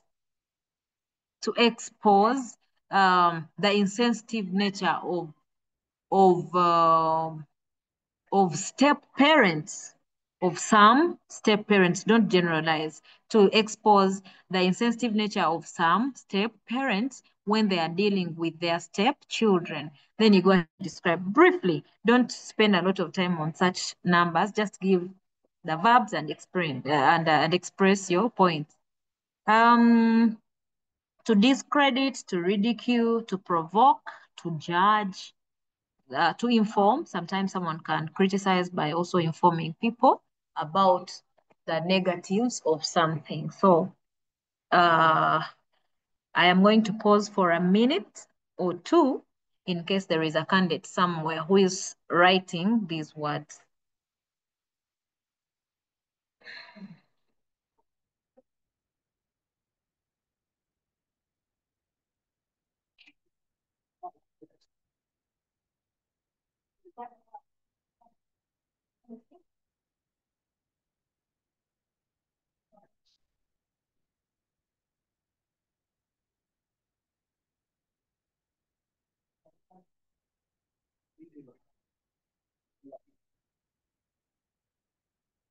Oh, yes, please. I'm not sure. When's the next meeting? Monday. Monday. Monday after school.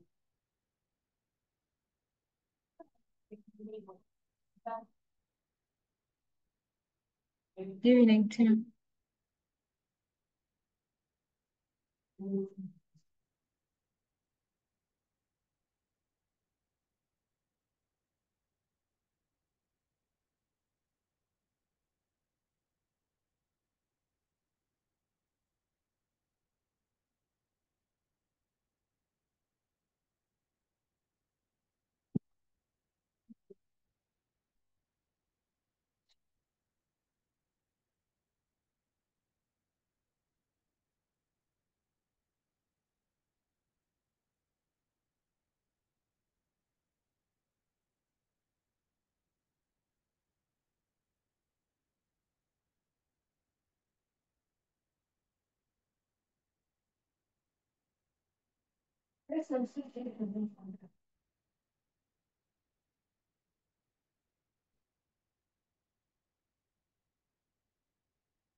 All right, friends, I would like to thank you so much for your patience. Let's keep going until the last slide. Now, here is a slide on tone, mood, and attitude. In this slide, I have started with tone. Tone is the quality of the voice that the narrator uses. If it's in poetry, tone is the quality of voice that the speaker uses. The writer, through the speaker, presents a voice to us. And that voice sounds in some kind of way. That is the tone.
Okay, sorry about that. So here is how does the narrator sound? Please note that writers, through narrators or speakers, use tone to communicate their feelings. Their feelings, attitudes, beliefs, that's how the voice sounds. I'll use an example. When you go back home late and your mother wants to show you how disappointed she is, there is some kind of voice that she's going to use. She's going to tune her voice in such a way that you get her message clear. You will get to know that she's sounding disappointed, frustrated. She doesn't know what to do anymore. Everything that she has tried that is humanly possible doesn't seem to work. She's stuck with you, something like that. So the voice is tuned to reflect feelings, beliefs, and emotions. So one tip about the presentation of tone for you candidates: do not personify tone. Don't say the tone is sad. Say the writer uses a tone of sadness. I hope that makes sense. The writer uses a tone of disappointment. He says he cannot believe that church leaders are also in corruption scandals. He uses a tone of anger as he suggests that criminals get sentenced to life, get life sentences. Sorry about that. Get sentenced to life imprisonment. The tone in the passage is that of frustration. The narrator says all the ways humanly possible seem not to work in helping adolescents that are already addicted to drugs. I picked these examples from different passages. The deal is for you to understand how to present your points on tone. Please, please do not personify tone. Don't make it feel like it is the tone that is sad. No, the person is using tone to convey their sadness, their happiness, their joy, and all the other words that can be used to describe tone. I know your teachers have given you a list of those adjectives. In case they haven't, I am going to share my number at the end of this facilitation for them to be able to reach out, and I share with them some documents that they can use to give you very many adjectives that will help you. Okay, now here we go to another If you have any question on tone, please note down. At the end of the session, we are going to share. Now, mood. What is mood? Let's first maybe write this and then we shall explain in a minute.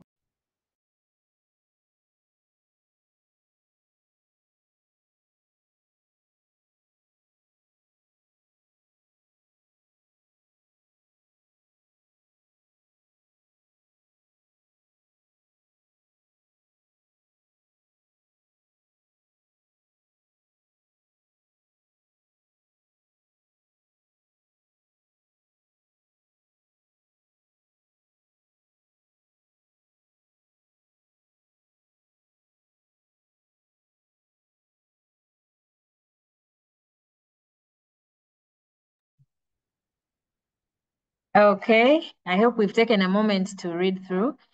So mood is the emotional state or feeling that a piece of writing evokes in the reader.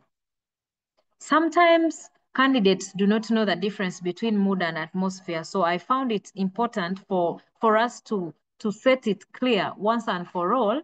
What is mood? What is atmosphere? How do you know when the examiner wants mood and atmosphere? How do you know when they ask you for both? So as presented here, mood is the emotional state of feeling that a piece of writing evokes in you. After reading it, how do you feel? Then atmosphere is the general ambience or overall environment created by the setting, descriptions, and tone in the passage. When you read the poem, does it smell tension? Does it smell calmness? Does it smell chaotic? You need to, there is this ambience that comes from the reading because of the setting, because of the word choice, because of the descriptions, the writer's tone or the speaker's tone. This is the atmosphere. How does the poem feel? How is it? How does it feel to you? And then the mood is that feeling that you get. I've put it this way. Let's say that atmosphere in the poem is the weather of the poem or the passage. And mood is how that weather makes you feel. Atmosphere is the mood of the poem. Atmosphere is for the poem. Then mood is for you, how you feel about the content of the poem or the passage. How do you present your answers on mood? I've got an example for us. The mood in the passage is joyful as the bride's family receives gifts from the groom's friends.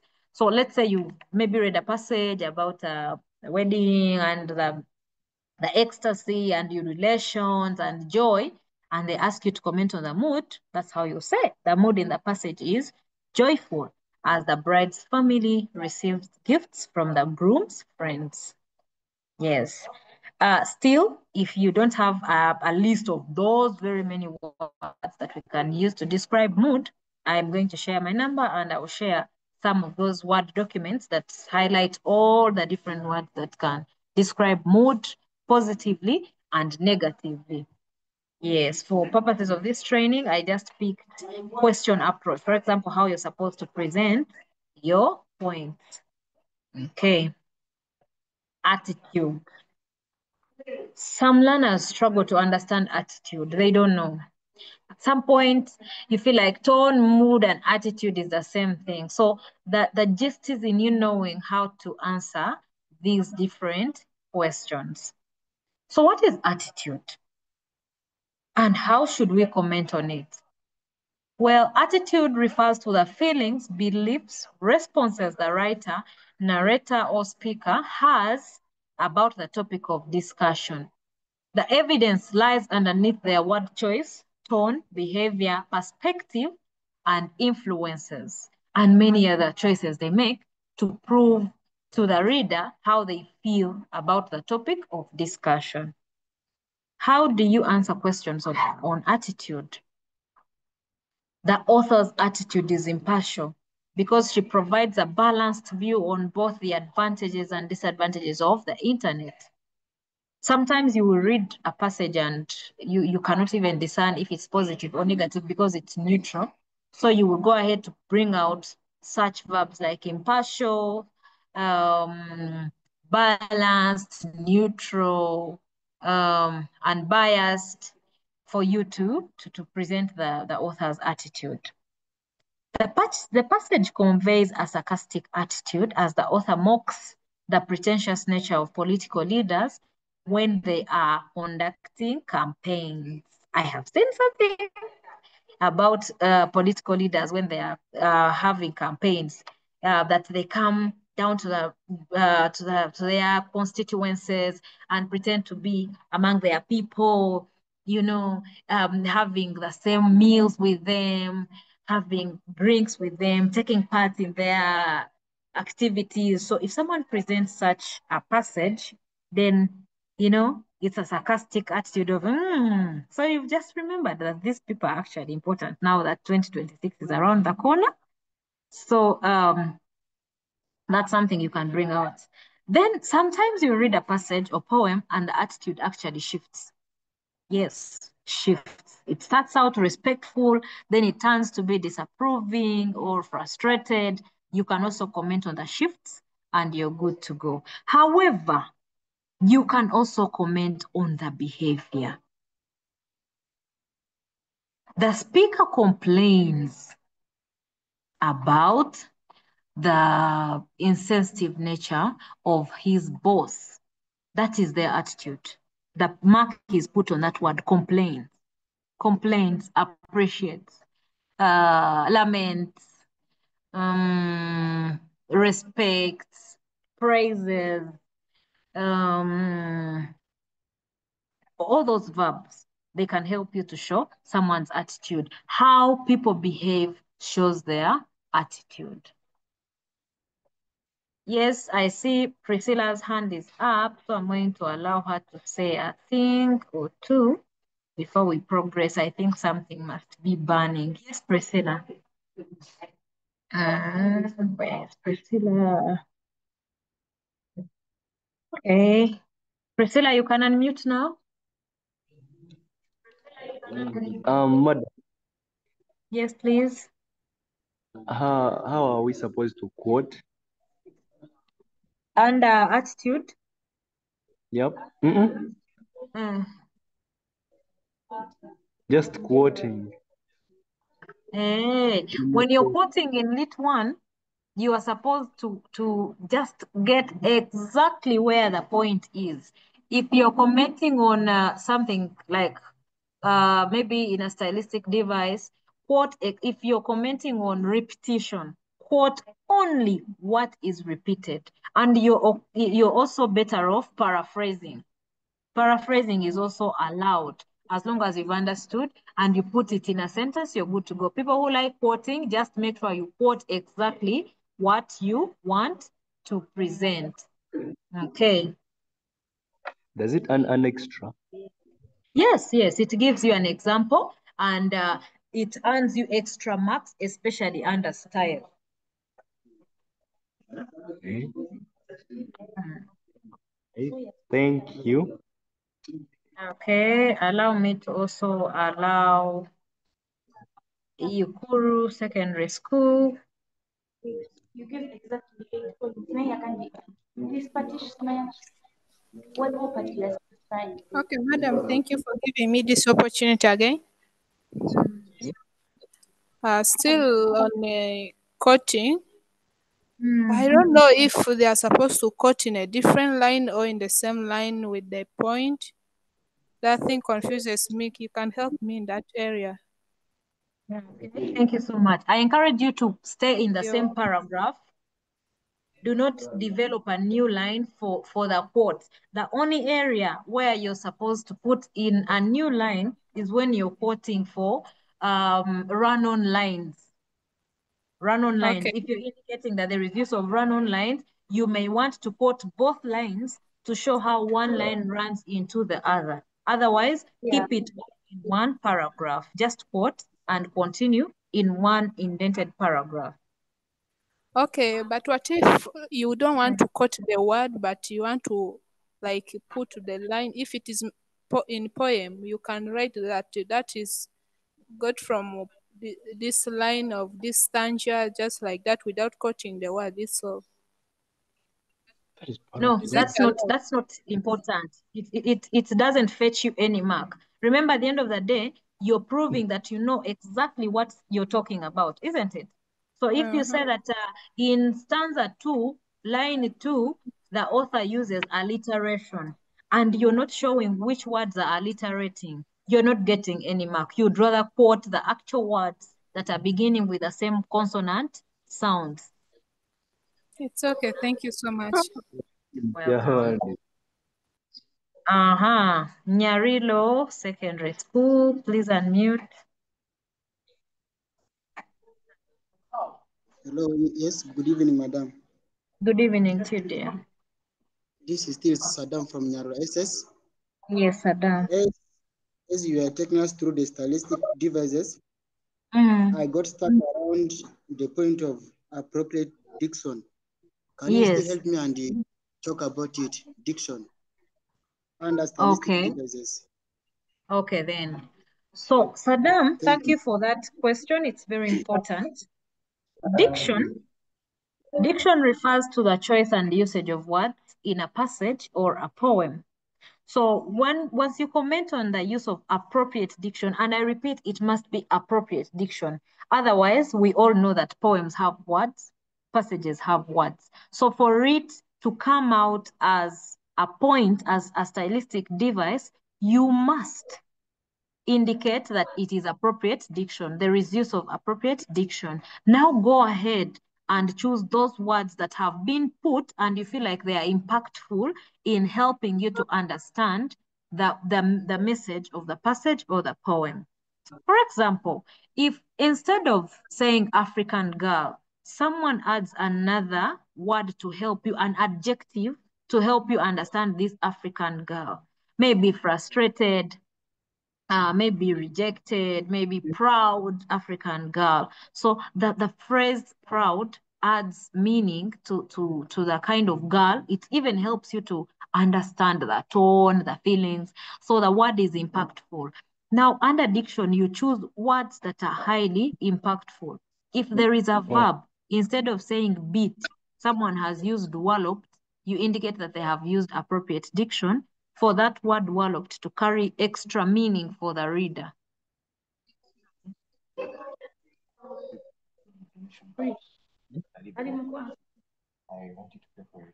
About diction.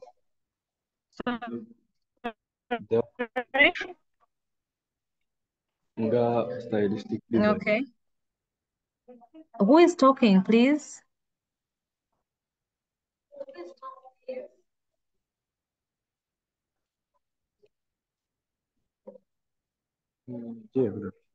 Madam Saphrah. That is a Is point. it still Saddam?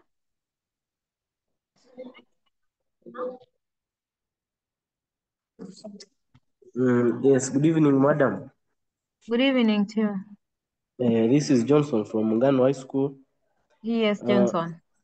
I wanted to inquire from you because our teacher taught us that when we are answering attitude, we first state whether the attitude is negative or positive. And I haven't seen you mentioning it anywhere, so you can guide me.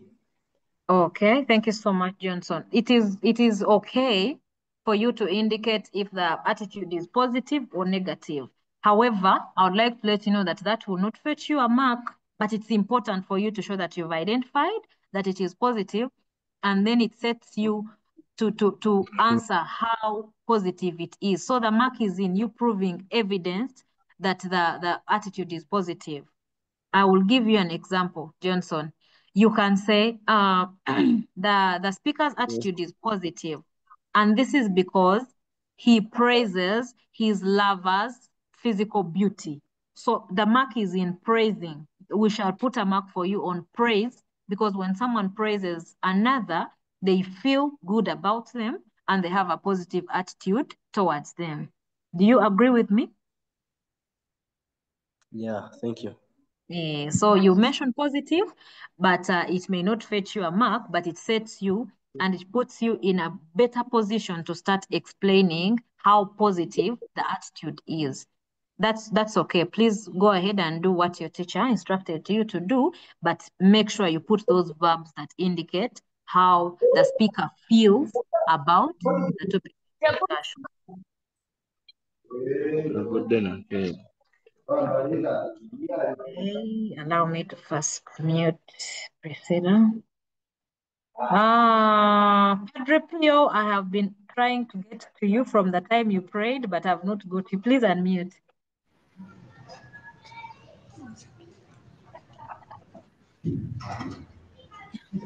Madam, thank you for this opportunity. This is Shepherd from Pure. Like I had a question. When this question comes, like identify the audience in the passage of the poem, how do we approach it? Okay, I didn't get your name though. Shepherd. Yes, Shepherd. Thank you for that wonderful question. Now, and I'll answer it here and now for us to not forget it. When they ask you to identify the audience, they want you to identify who you think the writer had in mind while writing their passage or poem. So you will indicate who you think this poem is addressed to. If a poem is written by maybe a widow who is addressing it to their late husband, then you may have to indicate that this is a poem that is targeting relatives of widows, or you first indicate that it is addressed to her husband. However, the husband is symbolic. So the target audience is all those people that fall in that category.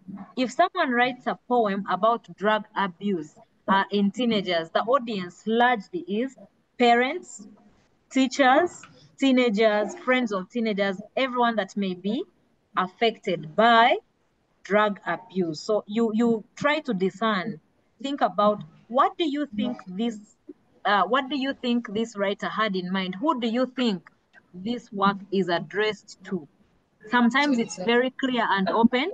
A poem is written by a woman to her husband, but the husband is symbolic. So the audience is all husbands that do that. If there is maybe violence, domestic violence, the audience is not only the husband that beats the wife, but all those men out there that beat their women. I wish you read this poem and you get the message. So it's the target audience. I hope, Shepherd, that makes it clearer for you. Okay, thank you. Madam. Yes, please. If they say, what shows that the poem is a speech? Okay. What shows that the poem is a speech, or what shows that the passage is a speech? Usually it's a passage, isn't it? Yes. So when they present a passage, I have ever seen that passage about Diana. It was about Princess Diana. And at the end of the day, they asked, what shows that this passage is a speech? So you will go back to the basics of a speech and see the things that prove that this is a genre of prose. For example, if we have contractions, if we have an audience that is addressed, if there is a speaker, if there are some greetings, if the tone is conversational, if the conclusion is calling for action, usually those are some indicators that what you have read is a speech. There is a speaker who recognizes an audience, who keeps repeating and calling for attention. The tone is also conversational and friendly and cordial. Those are some of the indicators that what you're reading is a speech. Okay. Thank you, madam. Welcome. A chance to St. Bridget girls.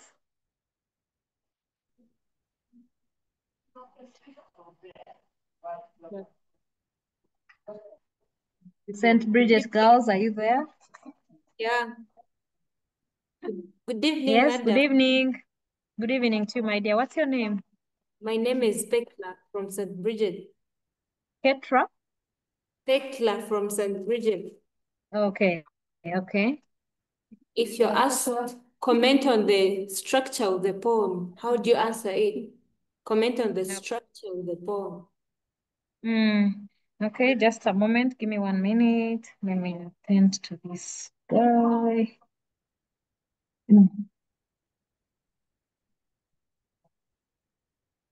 Just a moment.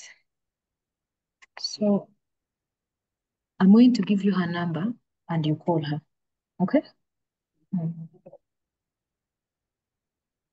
595.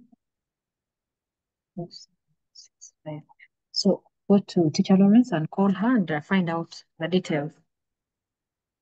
Okay, so St. Bridget girls were asking, how do we comment on the form of the poem? So I'm going to answer you with this. The form of the poem refers to its physical appearance. So as you're commenting on the form of the poem, I expect you to comment on the title. Say the poem has a short, captivating title. You indicate the title, example, and its effectiveness. One thing you must know is you will answer those questions the same way you answer style. This also applies to questions about comment on the use of figurative language, the use of irony, the use of symbolism in the poem. It's under that same category. You must write about them the same way you write about style, because these are elements of style. So now back to form. Comment on the title, give the example and its effectiveness. Comment on the lines. Does it have short lines? Indicate some examples and effectiveness. Are some of the lines long? Then indicate the effectiveness. Talk about the sizes of the stanza. How is the, how do you see? Do you think this poem has some very short stanzas that have actually one line? Comment on them and give an example. Then comment on the general structure of the poem in case the structure is concrete. Does the poem look like a teardrop? Yet it is also talking about frustration, crying. So you indicate that the poem's structure, physical structure, directly comments or gives hints on the theme of frustration, crying, anger, depression, like that. So you comment on the structure, the physical structure of because form is the physical structure of a poem.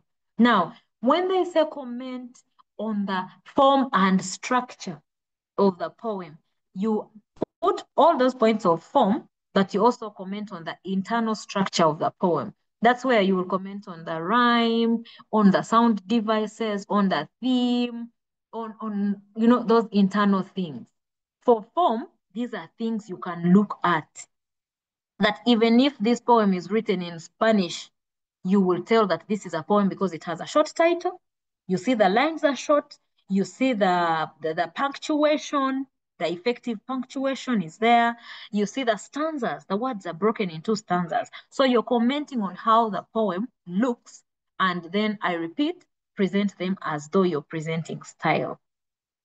Point, example, effectiveness. Okay, so let's now, yeah. Someone here has not spoken. Let me get them there. The last question, I'm going to entertain the other questions at the end of the presentation. Please allow me. So, Biaya, please unmute. You're the last lot to ask, and then we shall progress. I just want to drive us back to mood and atmosphere. You gave us an example, but and then you missed out giving an example of using the atmosphere in a context, like in a sentence. Maybe just guide us there a bit. Oh, in case they ask about atmosphere. Yeah. Comment on the atmosphere in the poem. So like I said, atmosphere is the general ambience of the poem. So when you're asked to comment on the atmosphere of the poem, you're supposed to comment on things like tension. There is tension in the poem. There is calmness, or the atmosphere is calm in the poem, as maybe the woman in the poem is asking the husband for forgiveness. It is all calm. Sometimes it can be gloomy and somber. So it's this general vibe, if I may use the word you usually use. It's the vibe of the poem. What do you feel when you're reading it? Is it tense? Is it calm? Is it somber? Do you see general happiness around the poem? Are children celebrating their results? Is this a poem, a praise poem to their teacher? Are you feeling ecstasy all over the poem? So you comment on the mood, no, you comment on the general environment created in the poem. And sometimes it goes without saying. That's why these two are intertwined, mood and atmosphere. Sometimes the atmosphere helps you to determine the mood, because sometimes, you know, feelings are contagious. What you read in the poem sometimes transitions to you.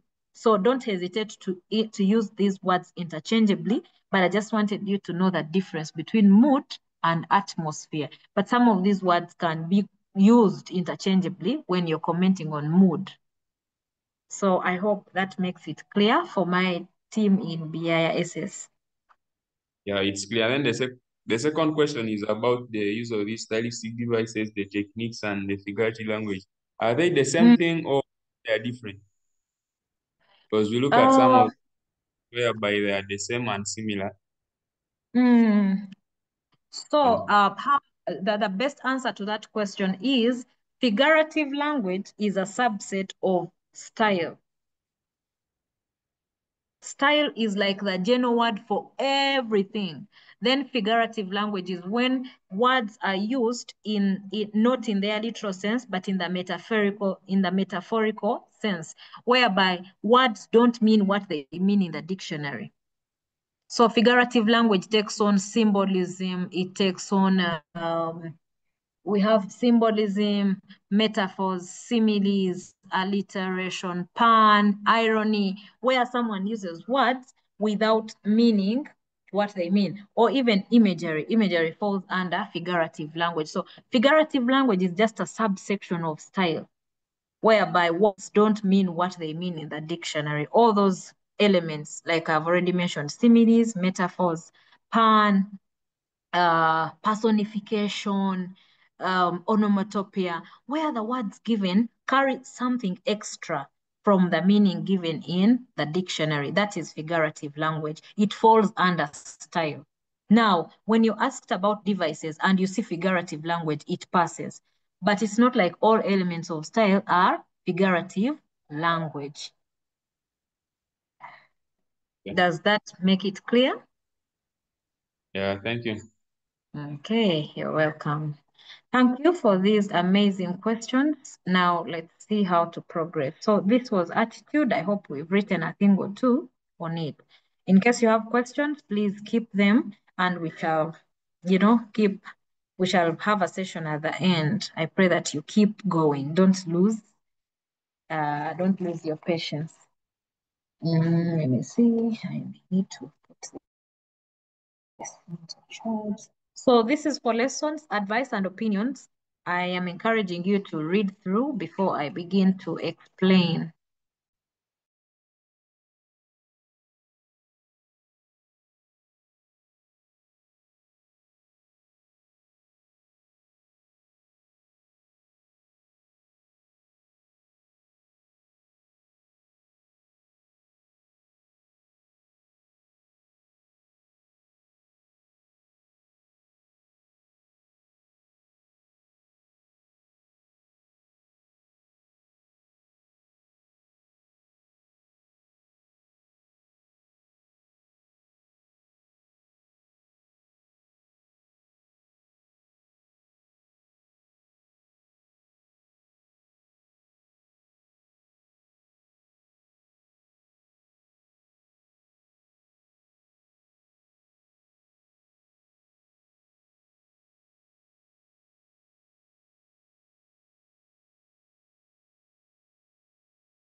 Okay, so like we talked about this in the first slides, as you're doing your literature paper one, sometimes you meet questions that want you to show the lessons you've learned, the advice you can give maybe to the government, to the husband in the picture, to the student, to the lover. Like they will ask you to advise them and give your opinion sometimes. How are you going to go about it?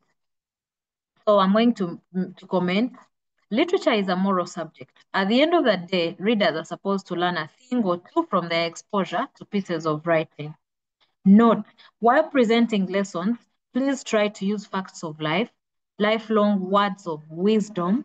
For example, too much of anything is always bad. A friend in need is a friend indeed. One good turn deserves another. Procrastination is a thief of time. Revenge is disastrous. We need concerted effort to develop a nation. These are facts of life. Once you present your fact of life, follow it up with an explanation or illustration from the passage or poem. Otherwise, you have no point, you have no deal if you cannot illustrate it. The list of these facts of life is quite endless. You just need to read and discern the kind of lesson you have picked, a lesson you could give your daughter and you think it will stick with them till the end of their lives. So it should be like that. Avoid negative lessons. I learned to avoid revenge. Wrong. You'd rather say revenge is disastrous because Joanne in the passage tries to revenge on her sister and she ends up depressed herself, or there is a conflict, maybe that is never resolved. So revenge doesn't help them at all. And as a reader, I take the message that revenge is never the best answer, or revenge is disastrous. Revenge is not the answer, or is never the answer to conflict, is also a fact of life. We all know that revenge is not the best way. Now, I want to caution people who are naturally evil. That for you, in your heart of hearts, you feel like revenge should be done. Some people will begin to take you for granted if you don't show them who you are.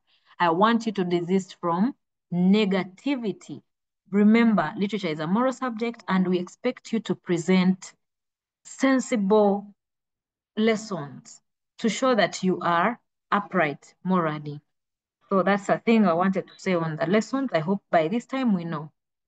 Words of advice illustrated across all the papers. Now, when giving advice and opinions, a candidate must stick to morally upright, practical, and realistic measures. Make sensible suggestions.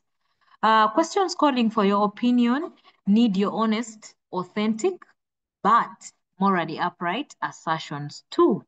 Yes, you must give your opinion and make, in my opinion, then you present what you think, depending on what you are reading about. Now, a quick thing on section 3. This one, I have kept it brief because many of the things we have already discussed, like style, tone, mood, and attitude, intention, all the principles we've discussed apply even in section 3. So in this section, you will find only one poem. Please read it carefully, calmly, simply. Try to read it carefully, calmly, and simply. I know sometimes candidates lose heart after seeing the title and they have never seen it. Oh my God, I always knew it. And you even get frustrated. Calm down, calm down. Read this poem carefully, even if you're meeting it for the first time. And chances are there you will be meeting this poem for the first time. Read it calmly. Try to understand what it is. If you need to take another reading, go ahead and take it. Bite it stanza by stanza, trying to paraphrase it. Would you put it in your own words? If you're lucky that you've ever seen this poem, then your chances of passing are even higher. But if you have not met it, all hope is not lost. And I want to assure you that even if you've not seen this poem before, if you're careful and calm, you're going to excel at it. Pick the first impression of the poem. What is it generally about? Pick the first impression. Is it about love? Is it about conflict? Is it about corruption? Is it about nature? Is it separation? Is it about identity? Is it a thing on globalization? Is it global warming, climate change, civic engagement? Just try to get the first impression of what this poem is all about. Is it about friends? Is it about sisters? Is it about church? Is it about education? First, find out that first impression. Generally, what is it about? Then read the questions. Go back, read the poem again, highlighting any ideas that you think will be helpful as you are answering the given questions. Yes, so that's a brief. Possible areas of assessment under poetry. You may be asked to highlight the subject matter. The same principles will apply. Like we discussed earlier on, go to the yardsticks. Make sure your paragraph has who is the persona. What are their traits? What is the story of the poem? What is the theme, setting, tone? Make sure you bring it all out as you're giving your subject matter. Poetic style, yes, that will be assessed.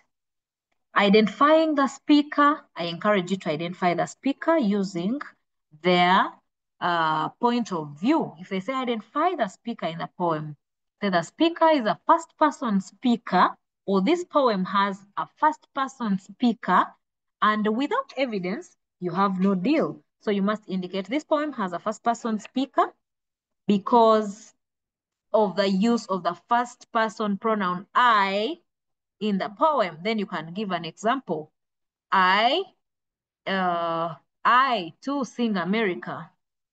So the use of I tells us that this is a first person speaker. If the third person speaker, you also indicate this is a third person speaker, indicated by the consistent use of personal pronoun he. Then you can pick any line that has he. He moved. He left. Like that. As long as there is no I in the poem, then the speaker is third person speaker. If you want to be advanced and indicate the third person omniscient, then you must indicate where the speaker takes on God's position by commenting on thoughts, feelings, plans, and being in different places at the same time, being omniscient indeed, and omnipresent or all-knowing. So you may want to comment on first person speaker, third person speaker, or third person omniscient with evidence. Suggesting another title for the poem, we have already discussed that. Make sure it is a direct title. Questions on characterizing the speaker. Describe the character of Atieno as presented in the poem, A Freedom Song. So you will go ahead to use adjectives that characterize people. Atieno is kind, she's helpful, she's determined, she is patient, and then you must describe briefly how you get to that conclusion. Tone, mood, and attitude, same drill as in the previous slides. Lessons learned, same drill. Explaining phrases like we discussed in section 1. Paraphrase each and every word presented in the phrase. Character relationships, you may want to indicate how people relate. Are they friends, enemies, colleagues, workmates, siblings? And then you comment on their relationship. Are they having an exploitative sibling relationship? Is it an insensitive employer-employee relationship? For example, in the Jolly Good Boss, we have insensitive employer-employee relationship. So you indicate why you think it is insensitive, bitter, why you think it is strained, why you think there is a healthy relationship amongst the colleagues presented in the poem.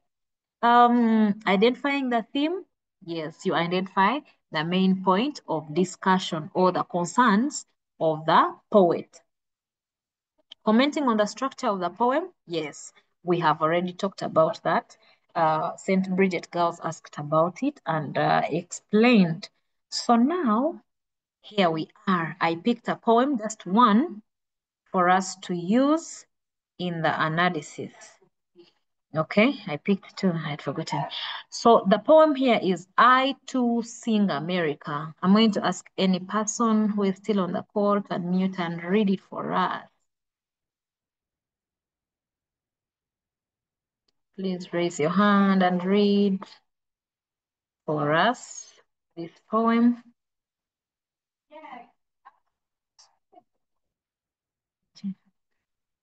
Let me see. Zaidi?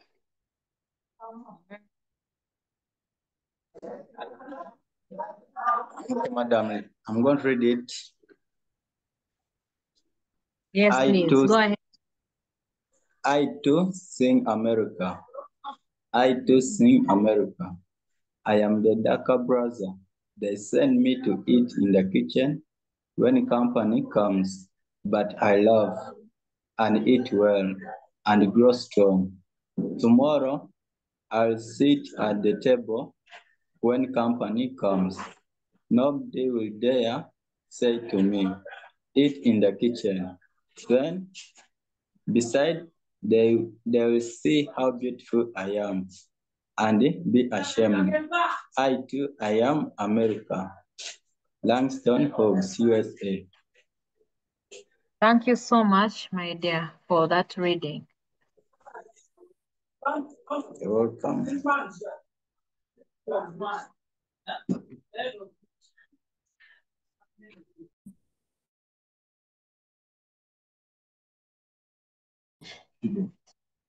If it's there, I will let you know. Thank you so much for taking us through the reading. So I'm going to ask someone from St. Bridget's to read for us this response. Where is okay, Mukura Memorial. Mukura Memorial, please read for us the response. How has this candidate told us subject matter? What is this poem about? The poem is about a troubled but hopeful Black American living under segregation at the hands of the whites.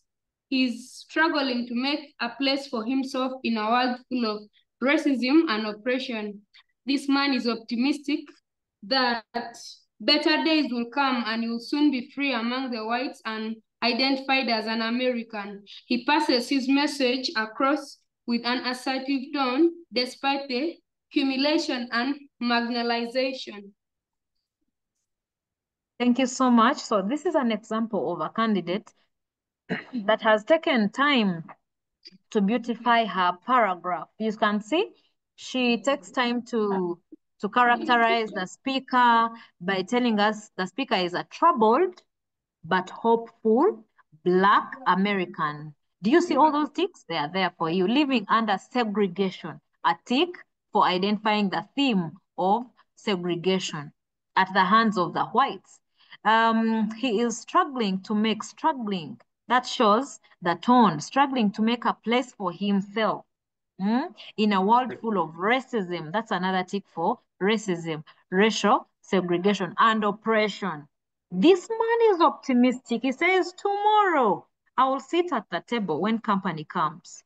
When freedom finally comes, I will sit at that table. I will enjoy it. And he is hopeful that better days are coming and he will soon be free among these whites and will be identified as an American too.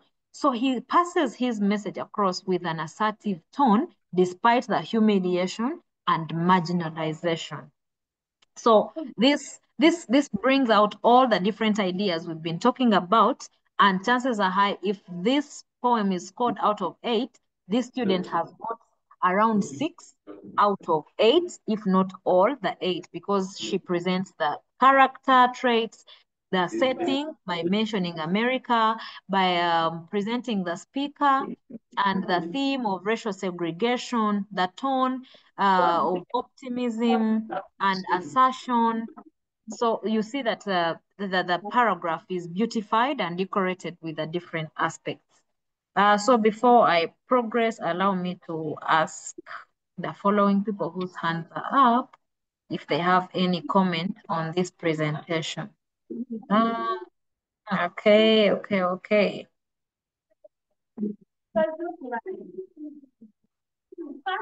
Yes, please.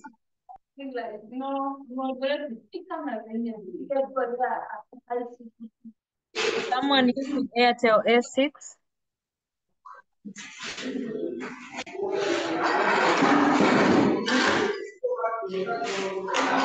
Hello.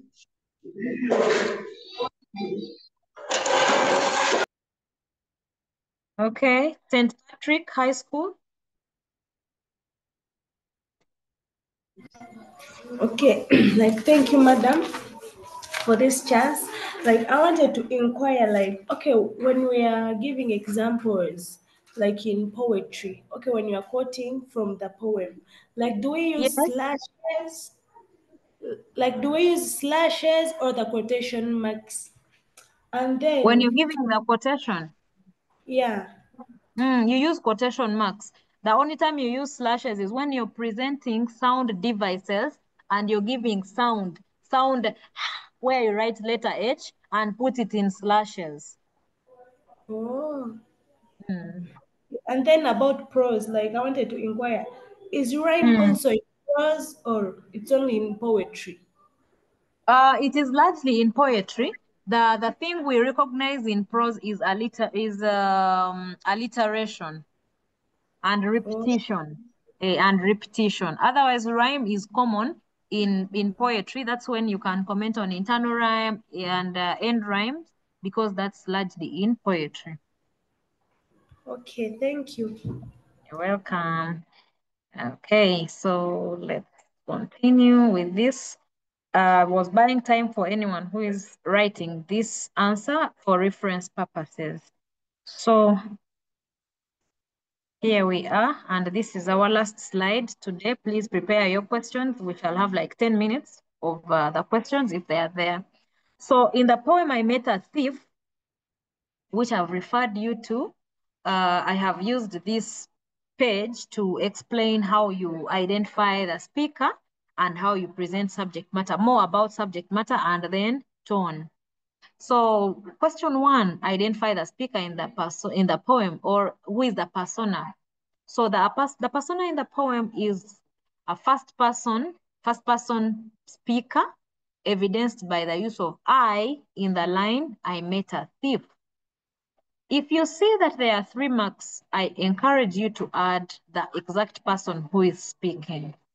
Because if there are 2, you may get the point of view, first person speaker, and the example, I met a thief. If the marks are 3, I also encourage you to go ahead and explain who is talking. This is an infatuated lover.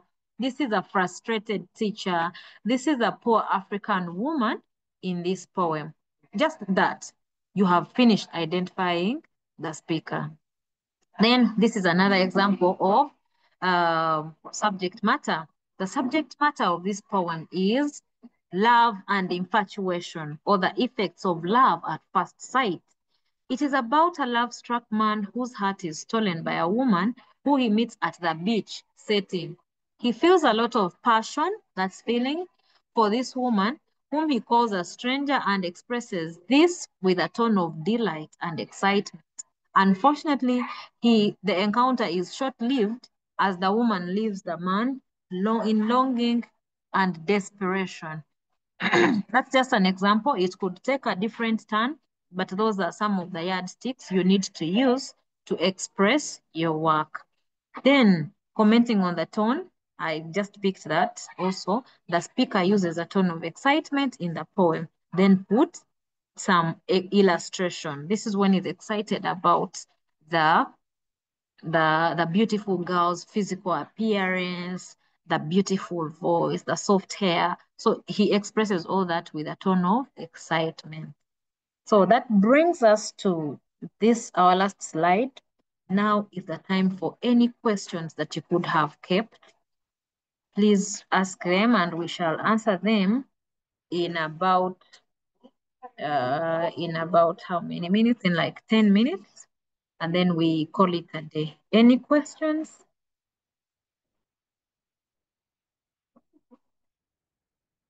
Are there any questions?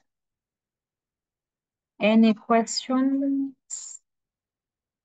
Okay, it seems we've answered all the questions. Now, I would like to invite one person to give the closing remarks and a closing prayer. How have you felt about the presentation? And then you also give us a closing prayer. Any person willing to give the final comments? Yes.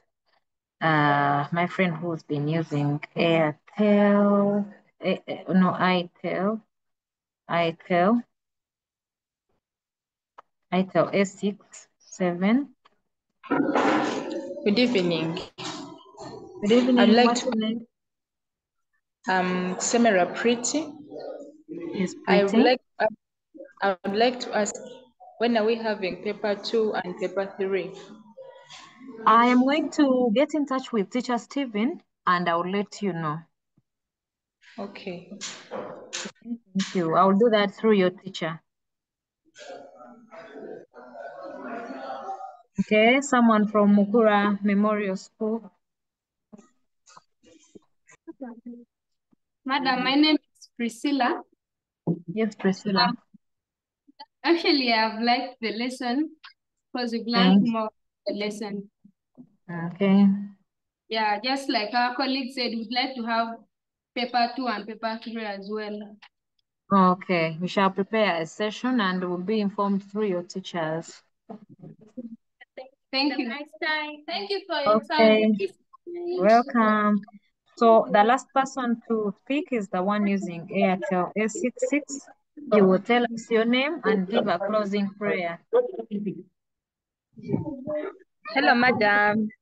Yes. I'm Kakwezi Keila from Chisana.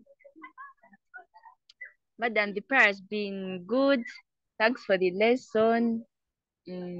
So let's pray. Madam.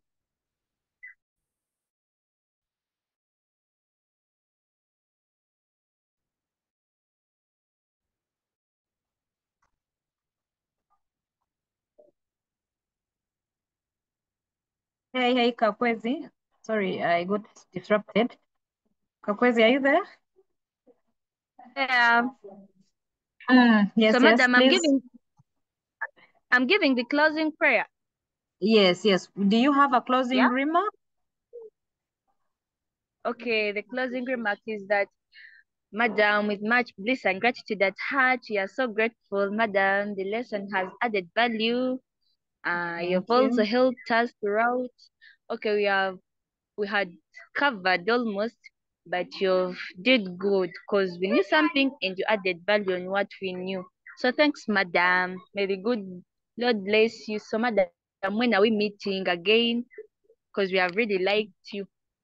I am going to let you know through your teachers. And like I promised, before you make the closing prayer, allow me to share my contact.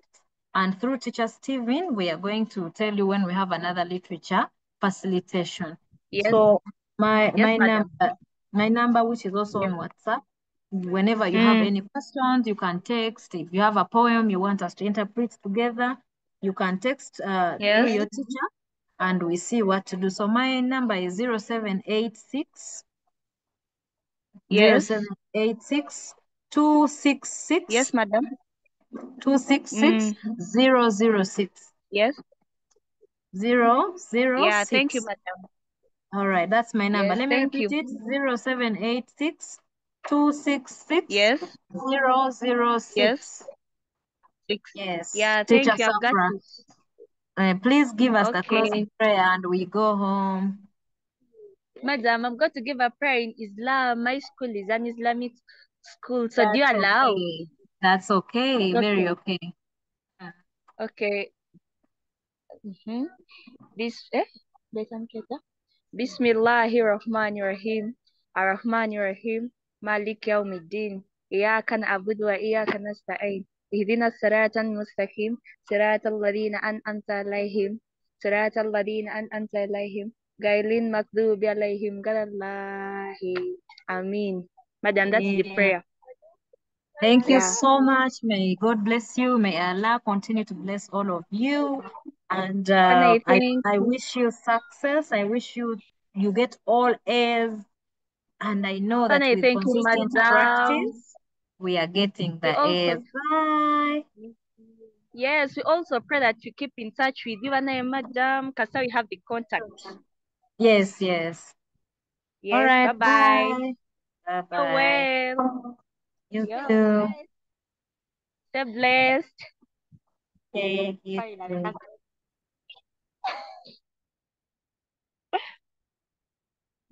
Where? Come to our school, ma. Mwah. Mwah. H2.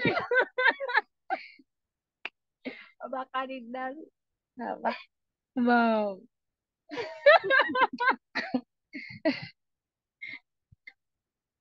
Yeah. Bye. We love you. Batulava.